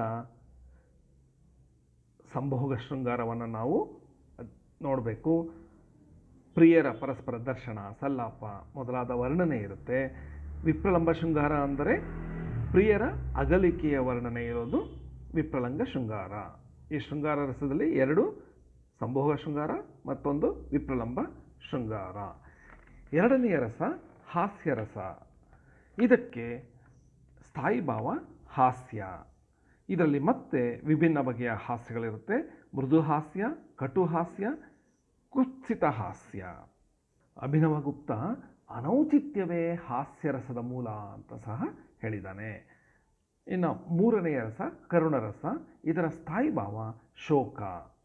ನಾಲ್ಕನೆಯ ರಸ ರೌದ್ರರಸ. ಇದರ ಸ್ಥಾಯಿ ಭಾವ ಕ್ರೋಧ. ಐದನೆಯದು ವೀರರಸ. ಇದರ ಸ್ಥಾಯಿ ಭಾವ ಉತ್ಸಾಹ. ಈ ವೀರರಸದಲ್ಲೂ ಮೂರು ಬಗೆ ಇದೆ: ಯುದ್ಧವೀರ, ದಾನವೀರ, ಧರ್ಮವೀರ. ಆರನೆಯ ರಸ ಭಯಾನಕ ರಸ. ಅದರ ಸ್ಥಾಯಿ ಭಾವ ಭಯ. ಮತ್ತು ಏಳನೇ ರಸ ಬೀಭತ್ಸ ರಸ. ಇದರ ಸ್ಥಾಯಿ ಭಾವ ಜಿಗುಪ್ಸೆ. ಎಂಟನೆಯದು ಅದ್ಭುತ ರಸ. ಇದರ ಸ್ಥಾಯಿ ಭಾವ ವಿಸ್ಮಯ. ಹಾಗೂ ಭರತನ ನಂತರ ಉದ್ದಟನ್ನು ಸೂಚಿಸುವ ಮತ್ತೊಂದು ರಸ ಶಾಂತರಸ. ಇದರ ಸ್ಥಾಯಿ ಭಾವ ಶಮ, ಶಾಂತಿ, ಮೋಕ್ಷ, ತತ್ವಜ್ಞಾನ ಬರೋದು. ಹೀಗೆ ನವರಸಗಳು ಮತ್ತು ಅದಕ್ಕೆ ಸಂಬಂಧಿತ ಸ್ಥಾಯಿ ಭಾವಗಳನ್ನು ಈಗ ನಾವು ನೋಡಿದ್ವು. ಮತ್ತೆ ಇನ್ನೊಮ್ಮೆ ಹೇಳಿಬಿಡ್ತೀನಿ. ನವರಸಗಳು ಮತ್ತು ಸ್ಥಾಯಿ ಭಾವಗಳು ಯಾವ್ಯಾವುದು ಅಂದರೆ ಶೃಂಗಾರ ರಸ ರತಿಭಾವ, ಹಾಸ್ಯರಸ ಹಾಸಭಾವ, ಕರುಣಾರಸ ಶೋಕಭಾವ, ರೌದ್ರರಸ ಕ್ರೋಧಭಾವ, ವೀರರಸ ಉತ್ಸಾಹ, ಭಯಾನಕ ರಸ ಭಯ, ಬೀಭತ್ಸರಸ ಜಿಗುಪ್ಸೆ, ಅದ್ಭುತ ರಸ ವಿಸ್ಮಯ ಭಾವ, ಶಾಂತರಸ ಶಮ. ನಂತರ ಮುಂದಿನ ದಿನಗಳಲ್ಲಿ ಈ ನವರಸಗಳಿಗೆ ಮತ್ತೆ ಮೂರು ರಸಗಳು ಸೇರಿಕೊಂಡು ಪ್ರಯಾನ್, ಇದು ಸ್ನೇಹ ಭಾವ, ವಾತ್ಸಲ್ಯ ರಸ, ಇದು ವಾತ್ಸಲ್ಯ ಭಾವ, ಭಕ್ತಿರಸ, ಇದು ಭಕ್ತಿಭಾವ. ಹೀಗೆ ಭರತನ 8 ರಸಗಳ ಜೊತೆ ಉದ್ದಟನ ಶಾಂತರಸ, ನಂತರ 3 ರಸಗಳು ಪ್ರಯಾನ್, ವಾತ್ಸಲ್ಯ ಮತ್ತು ಭಕ್ತಿ. ಹೀಗೆ ವಿವಿಧ ರಸಗಳು ಮತ್ತು ಸ್ಥಾಯಿಗಳ ಭಾವಗಳ ಬಗ್ಗೆ ಈ ಘಟಕದಲ್ಲಿ ನಾವು ತಿಳಿದುಕೊಂಡ್ವಿ. ಟೀಕೆಯಲ್ಲಿ ಇನ್ನೊಂದು ಘಟಕ ಇದೆ. ಈ ಘಟಕದ ಹೆಸರು ಔಚಿತ್ಯ. ಕ್ಷೇಮೇಂದ್ರನ ಔಚಿತ್ಯ ವಿಚಾರ ಚರ್ಚೆ ಕೃತಿಯಲ್ಲಿ ಕ್ಷೇಮೇಂದ್ರ ಔಚಿತ್ಯ ಸಿದ್ಧಾಂತವನ್ನು ಪ್ರತಿಪಾದಿಸಿದ್ದಾನೆ. ಇವನು ಹೇಳುವುದಕ್ಕೆ ಮೊದಲೇ ಆನಂದವರ್ಧನ ಸಹ ಕೆಲವು ಅಭಿಪ್ರಾಯಗಳನ್ನು ಕೊಟ್ಟಿದ್ದ. ಅದು ಏನೇನು ಅಂತ ನೋಡೋಣ. ನಂತರ ಕ್ಷೇಮೇಂದ್ರನ ಔಚಿತ್ಯ ವಿಚಾರ ಚರ್ಚೆಯಲ್ಲಿ ಯಾವುದರಲ್ಲಿ ಔಚಿತ್ಯ ಇರಬೇಕು, ಪದದಲ್ಲಿ, ಗುಣದಲ್ಲಿ, ರಸದಲ್ಲಿ, ಕ್ರಿಯಾಪದದಲ್ಲಿ ಎಲ್ಲದರಲ್ಲೂ ಔಚಿತ್ಯ ಇರಬೇಕು ಅಂತ ಏನು ಹೇಳಿದ್ದಾನೆ ಅಂತ ನೋಡೋಣ. ಮುಖ್ಯವಾಗಿ ಕಾವ್ಯದಲ್ಲಿ ಔಚಿತ್ಯ ಅಂದರೆ ಏನು ಅನ್ನೋದನ್ನು ಮೊದಲು ನೋಡೋಣ. ಕಾವ್ಯದ ವಿವಿಧ ಅಂಗಗಳಾದ ಅಲಂಕಾರ, ಗುಣ, ರೀತಿ, ಧ್ವನಿ, ರಸ ಇವುಗಳೆಲ್ಲವೂ ಹೇಗೆ ಉಚಿತವಾಗಿ ಬಳಸಬೇಕು, ಇವುಗಳೆಲ್ಲವನ್ನು ಹೇಗೆ ಉಚಿತವಾಗಿ ಬಳಸಬೇಕು ಅನ್ನೋದೇ ಔಚಿತ್ಯ. ಯಾವುದು ಉಚಿತ, ಯಾವುದು ಅನುಚಿತ ಎನ್ನುವುದನ್ನು ತಿಳಿಸಿಕೊಡುವ ತತ್ವವೇ ಔಚಿತ್ಯ ತತ್ವ. ಈ ಔಚಿತ್ಯದ ಬಗ್ಗೆ ಮೊದಲು ಆನಂದವರ್ಧನ ಕೆಲವು ಅಭಿಪ್ರಾಯಗಳನ್ನು ವ್ಯಕ್ತಪಡಿಸಿದ್ದಾನೆ. ಏನು ಹೇಳಿದ್ದಾನೆ? ರಸ ಅನ್ನೋದು ಕಾವ್ಯದ ಅಂಗಿ. ಆದರೆ ಅಂಗ ಯಾವುದು ಕಾವ್ಯದ್ದು? ಕಾವ್ಯದ ಅಂಗಗಳು ವಸ್ತು, ಪಾತ್ರ, ಶೈಲಿ, ಅಲಂಕಾರಗಳು, ಗುಣ, ರೀತಿ, ಹೀಗೆ ಇತರ ಎಲ್ಲ ಅಂಶಗಳು ಕಾವ್ಯದ ಅಂಗಗಳು. ಅಂಗಿ ಮತ್ತು ಅಂಗಕ್ಕೂ ಹೊಂದಾಣಿಕೆ ಇರಬೇಕು. ಈ ಹೊಂದಾಣಿಕೆ ಉಳ್ಳ ಗುಣವೇ ಔಚಿತ್ಯ ಅಂತ ಆನಂದವರ್ಧನ ಅಭಿಪ್ರಾಯಪಟ್ಟಿದ್ದಾನೆ. ಈ ಕಾವ್ಯದ ರಚನೆಯ ಪ್ರಮುಖ ಉದ್ದೇಶ ಆನಂದ ಕೊಡೋದು. ಈ ಆನಂದ ಕೊಡಬೇಕಾದ್ರೆ ರಸ ಉತ್ಪತ್ತಿ ಮಾಡಬೇಕು. ಈ ರಸದ ಪರಿಪೋಷಣೆ, ಅದಕ್ಕೆ ಉಚಿತವಾದದ್ದನ್ನು ಕಥಾವಸ್ತುವನ್ನು ಕವಿ ಪಡೆಯಬೇಕು, ತೆಗೆದುಕೊಳ್ಬೇಕು ಅನ್ನೋದು ಒಂದು ವಾದ, ಆನಂದವರ್ಧನ ವಾದ ಅಂತ ಹೇಳಬಹುದು. ಹಾಗೂ ರಸಕ್ಕೆ ಎಲ್ಲ ಇತರ ಅಂಗಗಳು ಪೋಷಕವಾಗಿ ಬರಬೇಕು. ಯಾವ ರಸವನ್ನು ಉತ್ಪನ್ನ ಮಾಡಬೇಕು ಅಂತ ಅಂದ್ಕೊಂಡಿರ್ತಾನೆ ಕವಿ, ಅದಕ್ಕೆ ಪೋಷಕವಾಗಿರಬೇಕೇ ಹೊರತು ಯಾವ ಅಂಗವೂ ಅದಕ್ಕೆ ವಿರೋಧಿಯಾಗುವಂತೆ ಬಳಸಬಾರ್ದು. ಅಲಂಕಾರಗಳ ಪ್ರಯೋಗ ಸಹ ರಸಕ್ಕೆ ಪೋಷಕವಾಗಿರಬೇಕು. ವರ್ಣನೆಗಳು ಸಹ ರಸಕ್ಕೆ ಪಟ್ಟಂಗಿರಬೇಕು. ಹಾಗೂ ಒಂದು ಕಾವ್ಯದಲ್ಲಿ ಹಲವಾರು ರಸಗಳು ಬರುತ್ತೆ, ಆದರೆ ಎಲ್ಲ ರಸಗಳು ಪ್ರಧಾನ ರಸಕ್ಕೆ ಪೋಷಕವಾಗಿ ಬರಬೇಕು ಅಂತ ಆನಂದವರ್ಧನ ಹೇಳ್ತಾನೆ. ಕ್ಷೇಮೇಂದ್ರ ತನ್ನ ಔಚಿತ್ಯ ವಿಚಾರ ಚರ್ಚೆಯಲ್ಲಿ ಔಚಿತ್ಯದ ಬಗ್ಗೆ ಏನು ಹೇಳಿದ್ದಾನೆ? ಕ್ಷೇಮೇಂದ್ರನ ಮೊದಲು ಆನಂದವರ್ಧನ ಇರಬಹುದು, ಅಥವಾ ಅವನಿಗಿಂತ ಮೊದಲು ಭರತ, ದಂಡಿ, ಭಾಮಹ ಎಲ್ಲರೂ ನೇರವಾಗಿ ಅಥವಾ ಪರೋಕ್ಷವಾಗಿ ಎಲ್ಲ ವಿಷಯಗಳು ಉಚಿತವಾಗಿ ಬರಬೇಕು ಅಂತ ಹೇಳಿದ್ದಾರೆ. ಆದರೆ ಔಚಿತ್ಯ ತತ್ವವನ್ನು ಸಂಪೂರ್ಣ ರೂಪದಲ್ಲಿ, ಪೂರ್ಣ ರೂಪದಲ್ಲಿ ಪ್ರತಿಪಾದಿಸಿದ್ದು ಕ್ಷೇಮೇಂದ್ರ ಅಂತ ಹೇಳಬಹುದು. ಮೊದಲು ಅದು ರೂಪುಗೊಂಡಿದ್ದು ಆನಂದವರ್ಧನದಲ್ಲಿ, ನಂತರ ಅದನ್ನು ಸ್ಪಷ್ಟವಾಗಿ ಒಂದು ತತ್ವವಾಗಿ ಪ್ರತಿಪಾದಿಸಿದ್ದು ಕ್ಷೇಮೇಂದ್ರ. ಕಾವ್ಯದ ಅಂಗಗಳಲ್ಲಿ ಔಚಿತ್ಯ ತತ್ವವೇ ಹೆಚ್ಚು ವ್ಯಾಪಕ ಅಂತ ಹೇಳಲಾಗಿದೆ. ಔಚಿತ್ಯ ತತ್ವ ಕಾವ್ಯದ ಎಲ್ಲ ಅಂಶಗಳನ್ನು ಒಳಗೊಂಡಿರುತ್ತೆ. ಔಚಿತ್ಯ ಅನ್ನೋದು ಮಹಾ ಒಂದು ವರ್ತುಲ. ಅದರಲ್ಲಿ ರಸ, ಧ್ವನಿ, ಅನುಮತಿಗಳು ಅಂತರ್ಗತವಾಗಿರುತ್ತೆ. ವಕ್ರೋಕ್ತಿ ಸಹ ಇದರಲ್ಲೇ ಅಂತರ್ಗತವಾಗಿರುತ್ತೆ. ಈ ವಕ್ರೋಕ್ತಿ ಒಂದು ಚಿಕ್ಕ ವರ್ತುಲದಲ್ಲಿ ಗುಣ, ಅಲಂಕಾರ, ರೀತಿಗಳು ಅಂತರ್ಗತವಾಗಿರುತ್ತೆ. ಹೀಗಾಗಿ ಔಚಿತ್ಯ ತತ್ವದಲ್ಲಿ ಎಲ್ಲವೂ ಗುಣ, ಅಲಂಕಾರ, ರೀತಿ, ವಕ್ರೋಕ್ತಿ, ರಸ, ಧ್ವನಿ, ಅನುಮಿತಿ ಈ ಎಲ್ಲವೂ ಅಂತರ್ಗತವಾಗಿರುತ್ತೆ. ಕ್ಷೇಮೇಂದ್ರ ಒಟ್ಟು 27 ಔಚಿತ್ಯ ಪ್ರಕಾರಗಳನ್ನು ಮಂಡಿಸಿದ್ದಾನೆ. ಕ್ಷೇಮೇಂದ್ರ ಏನು ಹೇಳ್ತಾನೆ ಅಂದರೆ, ಅಲಂಕಾರಗಳಾಗಲಿ ಗುಣಗಳಾಗಲಿ ಉಚಿತವಾದ ಸ್ಥಾನದಲ್ಲಿ ಬಂದಾಗ ಮಾತ್ರ ಅದು ಕಾವ್ಯದಲ್ಲಿ ಗ್ರಾಹ್ಯವಾಗುತ್ತದೆ. ಇದೇ ಔಚಿತ್ಯ. ಕ್ಷೇಮೇಂದ್ರ ತನ್ನ ಔಚಿತ್ಯ ವಿಚಾರ ಚರ್ಚೆಯಲ್ಲಿ ಮಂಡಿಸಿರುವ 27 ಔಚಿತ್ಯ ಪ್ರಕಾರಗಳು ಯಾವ್ಯಾವುದು, ಅದಕ್ಕೆ ಉದಾಹರಣೆಗಳು ಯಾವ್ಯಾವುದು ಅನ್ನೋದನ್ನು ತನ್ನ ಕೃತಿಯಲ್ಲಿ ಹೇಳಿದ್ದಾನೆ. ಎಲ್ಲ ಔಚಿತ್ಯ ಪ್ರಕಾರಗಳನ್ನು ವಿವಿಧ ರೀತಿಯಲ್ಲಿ ವಿಂಗಡಿಸಿದ್ರೆ, ಭಾಷಾ ದೃಷ್ಟಿಯಿಂದ ಔಚಿತ್ಯ ಪ್ರಕಾರಗಳು, ಪದದಲ್ಲಿ ಔಚಿತ್ಯ, ವಾಕ್ಯದಲ್ಲಿ ಔಚಿತ್ಯ, ಪ್ರಬಂಧಾರ್ಥದಲ್ಲಿ ಔಚಿತ್ಯ, ಕಾವ್ಯ ತತ್ವವನ್ನು ಕುರಿತ ಔಚಿತ್ಯ ಪ್ರಕಾರಗಳು, ಗುಣದಲ್ಲಿ ಔಚಿತ್ಯ, ಅಲಂಕಾರದಲ್ಲಿ ಔಚಿತ್ಯ, ರಸದಲ್ಲಿ ಔಚಿತ್ಯ, ವ್ಯಾಕರಣ ಮೂಲ ಔಚಿತ್ಯ ಪ್ರಕಾರಗಳು, ಕ್ರಿಯೆಯಲ್ಲಿ, ಕಾರಕದಲ್ಲಿ, ಲಿಂಗದಲ್ಲಿ, ವಿಶೇಷಣದಲ್ಲಿ, ಉಪಸರ್ಗದಲ್ಲಿ, ನಿಪಾತದಲ್ಲಿ ಔಚಿತ್ಯ, ಲೋಕ ವ್ಯವಹಾರ ಮೂಲಕ ಹೇಳಲಾಗುವ ಔಚಿತ್ಯ ಪ್ರಕಾರಗಳು, ಕಾಲದಲ್ಲಿ, ದೇಶದಲ್ಲಿ, ಕುಲದಲ್ಲಿ, ವ್ರತದಲ್ಲಿ, ಅವಸ್ಥಾನದಲ್ಲಿ, ವಿಚಾರದಲ್ಲಿ, ನಾಮದಲ್ಲಿ, ಆಶೀರ್ವಾದದಲ್ಲಿ, ಹೀಗೆ ವಿವಿಧ ರೀತಿಗಳಲ್ಲಿ ಔಚಿತ್ಯಗಳನ್ನು ಕ್ಷೇಮೇಂದ್ರ ಹೇಳಿದ್ದಾನೆ.